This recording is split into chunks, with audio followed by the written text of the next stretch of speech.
Start ചെയ്യാം. Basically ഇന്ന് IVF-ന്റെ സംശയങ്ങളാണ് കൂടുതലും. ഞാൻ ജസ്റ്റ് എന്താണെന്നുള്ളത് ഞാനൊന്ന് പറയാം. ഒരു 10 മിനിറ്റ്സ് പറഞ്ഞിട്ട് നിങ്ങളുടെ സംശയങ്ങൾ ചോദിക്കുക, അതിനുള്ള മറുപടി പറയാം. അങ്ങനെ ഞാൻ ഉദ്ദേശിക്കുന്നത്. അപ്പം എന്താണ് IVF ICSI അല്ലെങ്കിൽ എന്താണ് ബേസിക്കലി അത് ചെയ്യേണ്ട ആൾക്കാർക്ക് ഇൻഡിക്കേഷൻ എന്തൊക്കെയാണ്? അതായത് ഇപ്പൊ 2 ട്യൂബ് ബ്ലോക്ക് ആയിട്ടുള്ള ആൾക്കാർക്ക്, അല്ലെങ്കിൽ ഒരു അൺഎക്സ്പ്ലെയിൻഡ് ഇൻഫെർട്ടിലിറ്റി, നമുക്ക് എല്ലാം ട്രൈ ചെയ്ത് നോക്കി, നമ്മൾ ഒരു 5-6 ഫോളിക്കുലർ സ്റ്റഡി ഒക്കെ ചെയ്യുന്നു, 4-5 അല്ലെങ്കിൽ 4 IUI ഒക്കെ ചെയ്യുന്നു, വേറെ ഒരു കാരണവും കണ്ടെത്തുന്നില്ല അങ്ങനെയുള്ളവർക്ക്, പിന്നെ എല്ലാം വളരെ പെട്ടെന്ന് വേണമെന്ന് ആഗ്രഹിക്കുന്ന ചിലവർക്ക്, പിന്നെ നമ്മുടെ AMH ഒക്കെ കുറഞ്ഞു തുടങ്ങുന്ന ആൾക്കാർക്ക് നമ്മൾ അധികം കാത്തിരിക്കാതെ തന്നെ നമ്മൾ IVF-ലോട്ട് പോകാൻ പറയും. മെയിലിന് ബീജത്തിന് പ്രകടമായ പ്രശ്നമുള്ളവർക്ക്, നല്ല കൗണ്ട് കുറവ്, 2 മില്യൺ, 1 മില്യൺ, 5 മില്യൺ, ഇവർക്കൊക്കെ അതൊക്കെ ഇമ്പ്രൂവ് ചെയ്യാനുള്ള ഒരു സാധ്യത കുറവായിരിക്കും. പിന്നെ അസൂസ്പെർമിയ തുടങ്ങിയുള്ള അവസ്ഥയിലുള്ള ആൾക്കാർക്ക്, അതായത് ബീജം തീരെ ഇല്ലാത്ത ആൾക്കാർക്ക്, നമ്മൾ മൈക്രോ ടെസ്സ തുടങ്ങിയുള്ള കാര്യങ്ങളൊക്കെ ഉപയോഗിക്കേണ്ടി വരുന്ന ആൾക്കാർക്ക്, ട്യൂബൽ ബ്ലോക്ക് പറഞ്ഞു, പിന്നെ നല്ല സിവിയർ എൻഡോമെട്രിയോസിസ്, അഡിനോമയോസിസ്, IVF-ലോട്ട് പോകേണ്ട ആവശ്യം വരുന്ന അവസ്ഥകളിൽ, ഇതൊക്കെയാണ് ഒരു കോമൺ ആയിട്ടുള്ള നമ്മൾ IVF ചെയ്യേണ്ടി വരുന്ന കണ്ടീഷൻസ്. ഓക്കെ, അപ്പം ഇത് എങ്ങനെയാണ് ചെയ്യുന്നത്? എന്താണ് ഈ IVF എന്ന് പറഞ്ഞു കഴിഞ്ഞാൽ, ഇത് നമ്മൾ പറയുകയാണെങ്കിൽ പീരീഡിന്റെ പല തരത്തിലുള്ള പ്രോട്ടോകോൾസ് ഉണ്ടായിരുന്നു. പണ്ടൊരു കാലത്തെല്ലാം അഗണിസ്റ്റ് പ്രോട്ടോകോൾ എന്ന് പറഞ്ഞൊരു സംഭവമാണ് ഉപയോഗിച്ചിരുന്നത്. അതായത് കഴിഞ്ഞ പീരീഡിന്റെ ഒരു 20ാമത്തെ ദിവസം തൊട്ടേ ഇഞ്ചക്ഷൻസ് സ്റ്റാർട്ട് ചെയ്ത്, പീരീഡിന്റെ സമയത്തും സ്റ്റാർട്ട് ചെയ്ത് 10-12, അപ്പോൾ കുറച്ചധികം നാൾ, ഓൾമോസ്റ്റ് 20 ദിവസത്തോളം ഇഞ്ചക്ഷൻസ് ഒക്കെ എടുക്കുന്ന ഒരു പ്രക്രിയ അതിപ്പോഴും ഉണ്ട്. എന്നാൽ ഇപ്പൊ കൂടുതൽ ആൾക്കാരും ചെയ്യുന്നത് ആന്റഗണിസ്റ്റ് പ്രോട്ടോകോൾ ആണ്. അത് നമ്മൾ സ്റ്റാർട്ട് ചെയ്യുന്നത് പീരീഡിന്റെ 2nd അല്ലെങ്കിൽ 3rd ഡേ ആണ് ഇത് നമ്മൾ സ്റ്റാർട്ട് ചെയ്യുന്നത്. അപ്പം നമ്മൾ സാധാരണ പീരീഡിന്റെ 2ാമത്തെയോ 3ാമത്തെയോ ദിവസം ഒരു പേഷ്യന്റിനെ വിളിക്കുന്നു, അവരെ സ്കാൻ ചെയ്യുന്നു, സ്കാൻ ചെയ്തിട്ട് എല്ലാം ഓക്കെ ആണോന്ന് നോക്കുന്നു, അത്യാവശ്യം നല്ല മുട്ടകൾ ആൻഡ്രോ ഫോളിക്കൽ കൗണ്ടറിനെ ഉണ്ടോ നോക്കുന്നു, സിസ്റ്റ് ഒന്നും ഇല്ലാന്ന് നോക്കുന്നു, സിസ്റ്റ് ഉണ്ടെങ്കിൽ തന്നെ അതൊരു അതിന് കുറച്ച് ബ്ലഡ് പാരാമീറ്റേഴ്സ് നമ്മൾ അതിൻ്റെ ബ്ലഡ് ടെസ്റ്റ് ചെയ്യുന്നു. എല്ലാം ഓക്കെ ആണെന്ന് കണ്ടു കഴിഞ്ഞാൽ നമ്മളുടെ നോർമൽ ഫോളിക്കുലർ സ്റ്റഡിക്കൊക്കെ കൊടുക്കുന്ന ഗൊണാഡോട്രോപ്പിൻസ് കുറച്ചും കൂടെ അളവ് ഡോസിൽ നമ്മൾ കൊടുക്കുന്നു. അത് ഓൾമോസ്റ്റ് എത്ര ദിവസം കൊടുക്കേണ്ടി വരും? അതൊരു 9 മുതൽ ചിലപ്പോൾ 8 ആയിരിക്കാം, റെയർലി 8 ആയിരിക്കാം, എന്നാലും 9, 10, 11 ദിവസങ്ങളാണ് സാധാരണ അത് കൊടുക്കുന്നത്. അടുപ്പിച്ച് എല്ലാ ദിവസവും എടുക്കും. ഇല്ല, ഇപ്പം തുടങ്ങിയതേ ഉള്ളൂ സരിത. അടുപ്പിച്ച് എല്ലാ ദിവസവും എടുക്കും. 2 മിനിറ്റ് പോലും ആയില്ല. അപ്പം ഈ ഇഞ്ചക്ഷൻ നമ്മൾ അടുപ്പിച്ച് ഒരു 10, ഞാൻ പറഞ്ഞ പോലെ ഒരു 9, 10, 11, 12 ദിവസം എടുക്കും. ഇതിൻ്റെ ഇടയിൽ ഒരു 2 സ്കാനൊക്കെ കാണും. എങ്ങനെയുണ്ട്? നമ്മുടെ ലക്ഷ്യം എന്താ? നമ്മുടെ ഒരു ഓവറിയിൽ ചിലപ്പം എത്ര ആൻഡ്രൽ ഫോളിക്കിൾ കാണും, അതായത് പീരീഡിന്റെ 2-ഓ 3-ഓ നമുക്ക് ഫോളിക്കിളിന്റെ എണ്ണം എടുക്കാൻ പറ്റും. ചിലപ്പോൾ ഒരു 10-ഓ 12-ഓ ഫോളിക്കിൾ ആയിരിക്കും കാണുന്നത്. ഓക്കെ, അപ്പൊ 10-ഓ 12-ഓ ഫോളിക്കിളാണ് കാണുന്നതെങ്കിൽ, അതായത്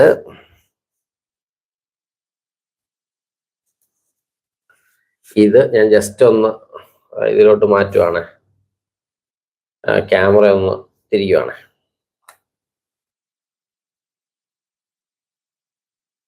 ഇത് യൂട്രസ് ആണെങ്കിൽ ഇത് വജൈന, ഇതാണ് 2 ഓവറി. ഈ ഓവറിയിലെ പീരീഡിന്റെ 2-നോ 3-നോ നമുക്ക് കാണാൻ പറ്റും എത്ര ഫോളിക്കിൾ ഉണ്ടെന്ന്. യൂഷ്വലി ഇങ്ങനെ കുഞ്ഞു കുഞ്ഞായിട്ട് കാണും. മറ്റേ ഓവറിയിലും ചെറുതായിട്ട് ഇങ്ങനെ കാണും. അപ്പോൾ യൂഷ്വലി നമുക്ക് എത്ര ഫോളിക്കിളാണ് വേണ്ടത്? ഒരു നോർമോ റെസ്പോണ്ടർ എന്ന് പറയുന്നത് ഒരു 10 to 12 ഫോളിക്കിൾ ഒരു ഓവറി കാണും. അത് <7 അല്ലെങ്കിൽ <5 ആണെങ്കിൽ അത് പൂവർ റെസ്പോണ്ടർ, ഫോളിക്കിളിന്റെ എണ്ണം കുറവാണ്, പ്രത്യേകിച്ച് 5 ആണെങ്കിൽ പൂവർ റെസ്പോണ്ടർ എന്ന് പറയും. 7-ൽ താഴെയാണെങ്കിൽ കുറവാണ് എന്ന് പറയും. നോർമൽ വേണ്ടത് 10 തൊട്ട് 12 ആണ്. PCOD-കാർക്കൊക്കെ ഒരു 20-ന് മുകളിലൊക്കെ നമ്മൾ കാണും. അപ്പൊ എൻ്റെ നോർമൽ നാച്ചുറലി എന്താ സംഭവിക്കുന്നത്? ഇതിലെ ഒരു ഫോളിക്കിള് വളർന്ന് ഒരു വലിയ ഫോളിക്കിളായിട്ട് മാറും അല്ലേ, പീരീഡിന്റെ ഒരു 14, എന്നിട്ട് അത് റപ്ചർ ആവും. അതിനെയാണ് ഓവുലേഷൻ എന്ന് പറയുന്നത്. എനിക്കിവിടെ എന്താ വേണ്ടത്? ഈ എല്ലാ ഫോളിക്കിളിനെയും വളർത്തും. അപ്പൊ ഇപ്പൊ 10-12 ഒരു നോർമൽ ഒരു സ്ത്രീക്ക്, ഒരു നോർമൽ AMH ഉള്ള ഒരാൾക്ക് 10-12 ഫോളിക്കിൾ ഉണ്ടെങ്കിൽ നമ്മൾ എല്ലാ ഫോളിക്കിളിനെയും വളർത്താൻ ശ്രമിക്കും. ഓക്കെ, അപ്പൊ അതിന് നോർമൽ എടുക്കുന്ന ഇഞ്ചക്ഷനെ കാട്ടി നമ്മൾ കൂടുതൽ ഡോസ് എടുക്കേണ്ടി വരും. നമ്മൾ സാധാ എടുക്കുന്ന ഇഞ്ചക്ഷനെ കാട്ടി കൂടുതൽ ഡോസ് എടുക്കേണ്ടി വരും. എടുത്ത ശേഷം അതിനാണ് ആ വില വരുന്നത്. അതിൻ്റെയൊക്കെ റേറ്റ് ആണ് നമ്മൾ ഈ IVF-ന്റെ കോസ്റ്റിൽ ഏറ്റവും ഇമ്പോർട്ടൻ്റ്. എന്നിട്ട് ഒരു 10 ദിവസം ഇഞ്ചക്ഷൻ എടുത്ത് നമ്മൾ ഇന്ന് നോക്കുമ്പോൾ ഓക്കെ, ഏറ്റവും വലിയൊരു ഫോളിക്കിൾ ഒരു 20 മില്ലിമീറ്റർ ഒക്കെ ആയി, അതിൻ്റെ അടുത്തുള്ളൊക്കെ ഒരു 18-19 മില്ലിമീറ്റർ ഒക്കെ ആയി. നമ്മളൊരു 12 24 എണ്ണമാണ് നോർമൽ ഒരാൾക്കുള്ളത്. ഞാൻ ഇതൊക്കെ ഏകദേശം പറയുന്നത്, അങ്ങോട്ടും ഇങ്ങോട്ടൊക്കെ മാറും കേട്ടോ, ഒരു ആവറേജ് പറയാം. അപ്പൊ 24 എണ്ണം വളർത്താൻ നോക്കി കഴിഞ്ഞാൽ ചിലപ്പോൾ എല്ലാം വളരണമെന്നില്ല. ചിലപ്പോൾ എത്ര എണ്ണം വളരാം? ചിലപ്പോൾ ഒരു 20 എണ്ണം 2 ഓവറിയിലേയും വളർത്തും. ചിലപ്പോൾ നമുക്കൊരു 20 അല്ലെങ്കിൽ ഒരു 18 എണ്ണമൊക്കെ ആയിരിക്കും ഒരു 13-14 മില്ലിമീറ്ററിന് മുകളിൽ വരുന്നത്. ഓക്കെ, അപ്പൊ അതിൽ നിന്നായിരിക്കും മെച്യൂർ ആയിട്ടുള്ള അണ്ഡം കിട്ടാനുള്ള സാധ്യത. അപ്പൊ നമ്മൾ 10ാമത്തെ ദിവസം നോക്കിയപ്പം ഒരു 16 എണ്ണം വളർന്നിട്ടുണ്ട്, ഒരു 14 മില്ലിമീറ്റർ 16 എണ്ണം വളർന്നിട്ടുണ്ട്, നല്ല റെസ്പോൺസ് ഉണ്ട്. നമ്മൾ അന്ന് പൊട്ടാനുള്ള ഇഞ്ചക്ഷൻ കൊടുക്കും. അന്ന് റപ്ചർ ആവാനുള്ള ഇഞ്ചക്ഷൻ ഇന്ന് രാത്രി കൊടുത്തെന്ന്, ഇന്ന് 10ാമത്തെ ദിവസമാണ്, പീരീഡിന്റെ 10ാമത്തെ ദിവസമല്ല, ഇഞ്ചക്ഷൻ തുടങ്ങിയിട്ട് 10ാമത്തെ ദിവസമാണ്. ഇന്ന് പൊട്ടാനുള്ള ഇഞ്ചക്ഷൻ കൊടുത്തു കഴിഞ്ഞാൽ മറ്റന്നാള് ഒരു 36-37 മണിക്കൂർ ആവുമ്പോൾ പൊട്ടുന്നതിന് മുന്നേ നമ്മൾ ഇതിനെ വജൈന വഴി റിട്രീവ് ചെയ്യും. ഇതിനെയാണ് OCR അല്ലെങ്കിൽ oocyte റിട്രീവൽ എന്ന് നമ്മൾ പറയുന്നത്. അപ്പൊ നമ്മൾ OCR ചെയ്യുന്നു. പീരീഡിന്റെ അല്ല, ഇത് പൊട്ടാനുള്ള ഇഞ്ചക്ഷൻ എടുത്ത് 36-37 മണിക്കൂർ, ചിലപ്പോൾ 38 മണിക്കൂറൊക്കെ ആകുമ്പോൾ ചെയ്യുന്നു. ഈവൻ ചിലവർക്ക് ചില കണ്ടീഷനിൽ 40 മണിക്കൂർ വരെയൊക്കെ പോകാറുണ്ട്. അതൊക്കെ ഓരോ വ്യത്യാസം വരും. ഞാൻ ജനറൽ ആയിട്ട് പറയാം. ഇതിനെ പോയിട്ട് നമ്മൾ ഇതിനെ എടുക്കുന്നു. വജൈന വഴിയാണ് എടുക്കുന്നത്, മയക്കിയിട്ടാണ് എടുക്കുന്നത്, വേദന എടുക്കത്തില്ല. ചിലവരുടെ ടെൻഷൻ അതാണ്, നമ്മൾ കൈക്കൂടെ ഒരു ഇഞ്ചക്ഷൻ എടുത്തിട്ട് മയക്കിയിട്ടാണ് എടുക്കുന്നത്. അപ്പൊ നമുക്കൊരു 15-20 ആകുമ്പോഴാണോ പൊട്ട ഇഞ്ചക്ഷൻ? അതെ, നമ്മളൊരു 20 ആകുമ്പോഴാണ് പൊട്ട ഇഞ്ചക്ഷൻ. ചിലപ്പോൾ ഒരു ഉദാഹരണം പറയുകയാണ്, വലുത് 20 പക്ഷെ അതിന്റെ താഴെ ഉള്ളതെല്ലാം 15-16 ആയുള്ളൂ. അപ്പൊ എൻ്റെ ആ 20-നെ ഞാനങ്ങ് മറക്കും. എനിക്ക് ആ 15-16 ആ ഇടയിൽ ഉള്ള ഒരെണ്ണത്തിനെ ഒരു 18-19-20 എത്തിക്കാൻ ഞാൻ ശ്രമിക്കും. അപ്പൊ ഞാൻ അന്ന് എടുക്കണമെന്നില്ല. ചിലപ്പോൾ വലുത് 22-24 ആകുമ്പോഴായിരിക്കും, കാരണം ബാക്കിയുള്ള ചെറുതുകളെല്ലാം അപ്പോഴായിരിക്കും ചിലപ്പോൾ കുറച്ചുകൂടെ വലുത്. അപ്പൊ അതല്ല ഡോക്ടറിന്റെ ഇതനുസരിച്ച്. അപ്പൊ നിങ്ങൾ വിചാരിക്കും, അയ്യോ എൻ്റെ 20-ൽ എടുത്തില്ലല്ലോ.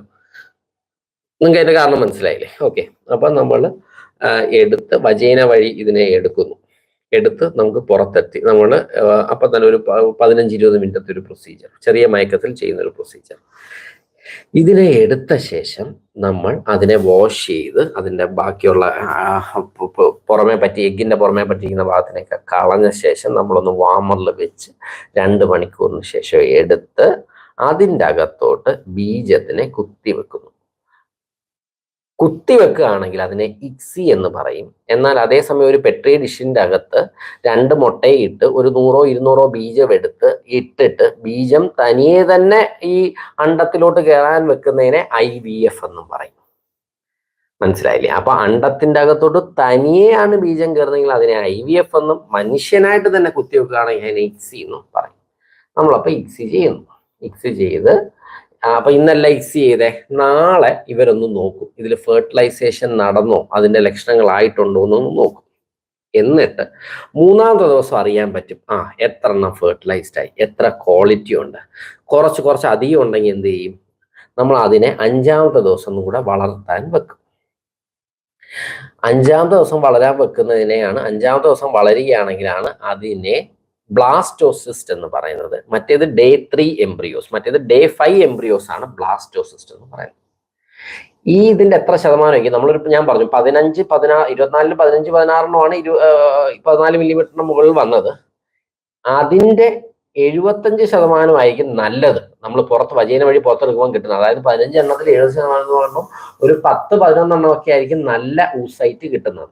ആ ഊസൈറ്റിൽ നമ്മൾ സ്പേം കുത്തിവെച്ച് കഴിഞ്ഞാൽ അതിന്റെ 35% നല്ല എംബ്രിയോ ആവുന്നത്. അപ്പൊ 10-15 എണ്ണത്തിൽ നമ്മൾ കുത്തിവെച്ച് കഴിഞ്ഞാൽ അതിൽ 3-4 എംബ്രിയോ നമുക്ക് കിട്ടത്തുള്ളൂ, നല്ല ക്വാളിറ്റി ഉള്ളത്. ഓക്കെ, അതിൽ കൂടുതൽ കിട്ടിയാൽ നല്ലത്, അതിൽ കുറവും കിട്ടാം. എന്നാലും നമ്മളൊരു ആവറേജ് പ്രതീക്ഷിക്കുന്നത് 4-5 എംബ്രിയോ കിട്ടുന്നതാണ്. ഓക്കെ, ഡോക്ടർ ബോഡി ഫുൾ മയക്കുമോ? എന്തെങ്കിലും പ്രശ്നം? വളരെ ചെറിയ മയക്കമാണ്, വലിയ അത് വിഷമിക്കേണ്ട കാര്യങ്ങളൊന്നുമില്ല. നമ്മൾ ഈ ചെറിയ DNC ഒക്കെ ചെയ്യാൻ മയക്കുന്ന ഇഞ്ചക്ഷൻ ഇല്ലേ, അതാണ് എടുക്കുന്നത്. ഒരു ചെറിയ അനസ്തേഷ്യക്കുള്ള കോംപ്ലിക്കേഷൻ ഉണ്ട്, പക്ഷെ നമ്മൾ ഈ DNC ഒക്കെ ചെയ്യുന്ന മയക്കമാണ് മയക്കുന്നത്. ട്യൂബ് ഒന്നും ഇടാറില്ല. ഏറ്റവും ചെറിയ സൈസ് ഏതാണ് നമ്മൾ എടുക്കുന്നത്? മനസ്സിലായില്ല? അതെനിക്ക് മനസ്സിലായി. ഏറ്റവും ചെറിയ സൈസ് എല്ലാം എടുക്കും. ഇപ്പൊ 5 മില്ലിമീറ്റർ 6 മില്ലിമീറ്റർ ഉള്ളതിൽ തന്നെ എന്തെങ്കിലും ഉണ്ടോ എന്ന് വിചാരിച്ചാൽ നമ്മൾ എടുക്കും. ഓക്കെ, ശരി. അപ്പൊ നമ്മൾ എടുത്തു, നമ്മൾ Day 5 വരെ അതിനെ വളർത്തി. ഫ്രഷ് ആയിട്ട് നമുക്ക് ആ മാസം തന്നെ ട്രാൻസ്ഫർ ചെയ്യാം. ഞാൻ സാധാരണ അല്ലെങ്കിൽ ഇപ്പോൾ കൂടുതലധികം ആൾക്കാരും എടുക്കുന്നത് ഫ്രോസൺ എംബ്രിയോ ട്രാൻസ്ഫർ ആണ്. അപ്പം ഇതിനെ മൂന്നാമത്തെ ദിവസത്തെ എംബ്രിയോ ആയിട്ടോ 5ാമത്തെ ദിവസത്തെ എംബ്രിയോ ആയിട്ടോ നമ്മൾ ഫ്രീസ് ചെയ്ത് വെക്കും. അടുത്ത മാസമോ അതിൻ്റെ അടുത്ത മാസമോ പീരീഡിന്റെ 2നോ 3നോ വരാൻ പറയുന്നു. പിന്നെ ഇതിനെ നമ്മൾ അകത്തോട്ട് ഇടുന്ന കാര്യമാണ് എംബ്രിയോ ട്രാൻസ്ഫർ. എംബ്രിയോ ട്രാൻസ്ഫർ തന്നെ പല രീതിയിൽ ചെയ്യാം. നമ്മുടെ മരുന്ന് കൊടുത്ത് ഗർഭപാത്രത്തിന്റെ അകത്തുള്ള പാളി വളർത്തി ട്രാൻസ്ഫർ ചെയ്യാം. നാച്ചുറൽ സൈക്കിളിൽ ചെറിയ ചെറിയ മരുന്നൊക്കെ കൊടുത്ത് നാച്ചുറലി തന്നെ ശരീരം തന്നെ മുട്ട വളർത്തി ട്രാൻസ്ഫർ ചെയ്യുന്ന രീതിയുണ്ട്. Modified natural cycle MNC എന്നുള്ളതുണ്ട്. അതൊക്കെ എംബ്രിയോ ട്രാൻസ്ഫർ പോട്ട്. അതിനെക്കുറിച്ചൊന്നും ഞാൻ പറഞ്ഞില്ല. ഏറ്റവും കോമൺ ആയിട്ടുള്ള HRT ട്രാൻസ്ഫറിനെ കുറിച്ച് പറയാം. അതെന്താ ചെയ്യുന്നത്? പീരീഡിന്റെ അപ്പോൾ ആ ഒരു മാസം കഴിഞ്ഞു, ആ ഒരു മാസം ചിലപ്പോൾ റെസ്റ്റ് എടുക്കുന്ന എടുത്തോട്ടെ, അതിൻ്റെ അടുത്ത മാസം പീരീഡിന്റെ 2നോ 3നോ വരുന്നു, സ്കാൻ ചെയ്യുന്നു, സിസ്റ്റോ കാര്യങ്ങളോ ഒന്നും ഇല്ല, വേറെ ഹോർമോൺ ഒന്നും പ്രൊഡ്യൂസ് ചെയ്യുന്ന സിസ്റ്റ് ഇല്ല എന്നൊക്കെ ഉറപ്പിച്ച ശേഷം നമ്മളൊരു ഈസ്ട്രജന്റെ എൻഡോമെട്രിയം വളരാനുള്ള ടാബ്ലറ്റ് കൊടുക്കുന്നു. അതൊരു മുതൽ ഒരു 10 മിനിമം സാധാരണ ഒരു 10 മുതൽ 25 ദിവസം വരെയൊക്കെ പോകാം. ചിലവർക്ക് അപൂർവമായിട്ട് 28 35 ദിവസം വരെയൊക്കെ പോയവരുണ്ട്. ആവറേജ് ഒരു 10 മുതൽ 20 ദിവസം നമുക്ക് രീതിയിൽ എടുക്കത്തോളം നമ്മൾ ഈ ഈസ്ട്രജൻ കൊടുക്കുന്നു. എന്നിട്ട് നല്ല എൻഡോമെട്രി, അത് കാണുമ്പോൾ ആ ഡോക്ടർ മനസ്സിലാവും, നല്ല 3 ലൈനിലുള്ള നല്ല ബ്ലഡ് സപ്ലൈ ഉള്ള എൻഡോമെട്രി എത്തുമ്പോൾ, ഇന്ന് ഞാൻ സ്കാൻ ചെയ്തു നല്ല എൻഡോമെട്രി ആണ്, ഇന്ന് ഈസ്ട്രജൻ എടുത്തിട്ട് 14ാമത്തെ ദിവസമാണ്, നല്ല കാര്യം, ഞാൻ നാളെ മുതൽ പ്രൊജസ്ട്രോൺ സ്റ്റാർട്ട് ചെയ്യുന്നു. പ്രൊജസ്ട്രോൺ സ്റ്റാർട്ട് ചെയ്ത് കഴിഞ്ഞ് പ്രൊജസ്ട്രോൺ സ്റ്റാർട്ട് ചെയ്യുന്ന ദിവസം ഒന്നായിട്ട് കൂട്ടുവാണെങ്കിൽ 4ാമത്തെ ദിവസം ഈ 3ാമത്തെ ദിവസം വെച്ച എംബ്രിയോ നമ്മൾ ട്രാൻസ്ഫർ ചെയ്യും. അല്ലെങ്കിൽ 6ാമത്തെ ദിവസം ഈ 5ാമത്തെ ദിവസം, അതൊക്കെ കൺഫ്യൂഷനാണ്, പോലും അത് ട്രാൻസ്ഫർ ചെയ്യും. ട്രാൻസ്ഫർ ചെയ്യുന്ന സമയം നമ്മൾ മയക്കൊന്നുമില്ല, അതിൻ്റെ ആവശ്യമില്ല. വളരെ നിസ്സാരം, ഒരു IUI ചെയ്യുന്ന ലാഘത്തോടെയാണ് ചെയ്യുന്നത്. പെയിനോ കാര്യങ്ങളോ ഒന്നും എടുക്കത്തില്ല. ഇതാണ് നമ്മുടെ ഹോൾ ഒരു പ്രൊസീജിയർ എന്ന് പറയുന്നത്. 12ാം ദിവസം നമുക്ക് പോസിറ്റീവ് ആണോ നെഗറ്റീവ് ആണോ എന്നറിയും. എത്രയാണ് സക്സസ് റേറ്റ്? ഒരു നല്ല ലാബിൽ, ഇതിന്റെ ലാബാണ് ഇതിന് വളരെ ഇമ്പോർട്ടൻറ്റ്. നല്ലൊരു ലാബിൽ ഈവൻ 70% ഒക്കെ 75% ഒക്കെ സക്സസ് റേറ്റ് കിട്ടാനുള്ള സാധ്യതയുണ്ട്. എല്ലാം നല്ലതാണെങ്കിൽ. പിന്നെ അതിൻ്റെ അനുസരിച്ച് കുറഞ്ഞുകൊണ്ടേയിരിക്കും. ഇപ്പോൾ സിവിയർ എൻഡോമെട്രിയോസ്, AMH ഒരു 0.8, അഡിനോമയോസ്, അങ്ങനെയുള്ളതെല്ലാം സാധ്യത കുറയും. ഈവൻ 10% പറഞ്ഞിട്ട് വരെ ഞാൻ ഇതിലോട്ട് IVF ചെയ്ത ആൾക്കാരുണ്ട്. കാരണം അത്രയും സക്സസ് റേറ്റ് കുറവാണ്, പക്ഷെ വേറെ മാർഗ്ഗമില്ല. അപ്പൊ അത് ഓരോ പേഷ്യൻസിനും അങ്ങോട്ടും ഇങ്ങോട്ടും മാറിയിരിക്കും. എന്നാലും ഞാനപ്പോൾ എല്ലാവരും IVF ചെയ്യേണ്ട ആവശ്യമുണ്ടോ? ഇല്ല. ആവശ്യമുള്ളവര് ചെയ്യേണ്ട ഒരു ട്രീറ്റ്മെന്റ് ആണ് IVF. ആവശ്യമുള്ളവർ ആരൊക്കെയാണെന്ന് ഞാൻ ഈ വീഡിയോയുടെ ആദ്യം പറഞ്ഞു. അങ്ങനെയുള്ളവർ ചെയ്താൽ നല്ലതാണ്. നമ്മൾ അധികം കാത്തിരുന്ന് നമ്മുടെ സാധ്യത കളയാൻ പാടില്ല. അതാണ് ഇതിനെക്കുറിച്ച് പറയുന്നത്. കൃത്യം ഒരു 15 മിനിറ്റ് ഞാൻ ഏകദേശം IVF എന്താണ്, ICSI എന്താണെന്ന് പറഞ്ഞിട്ടുണ്ട്. മനസ്സിലായെന്ന് വിചാരിക്കുന്നു. അത്ര ടെക്നിക്കലി ചലഞ്ചിങ് ഒന്നും അല്ല, അല്ലേ? നിങ്ങൾക്ക് മനസ്സിലാക്കാൻ ബുദ്ധിമുട്ടെന്നുള്ള കാര്യമൊന്നും അല്ല, മനസ്സിലായെന്ന് തന്നെ വിചാരിക്കുന്നു. ഇനി സംശയങ്ങൾ ചോദിക്കുക. ഇതിന്റെ ബേസിക്കലി നമ്മുടെ ഇന്നത്തെ ഇത് തന്നെ സംശയ നിവാരണമാണ്. സംശയമൊന്നുമില്ലേ? ഞാൻ പോട്ടെ. ഹായ് മാളു. സംശയങ്ങൾ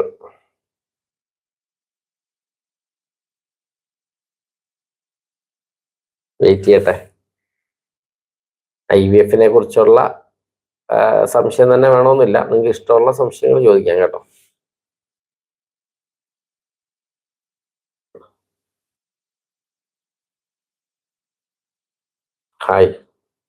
ഹായ് ശ്രീജു.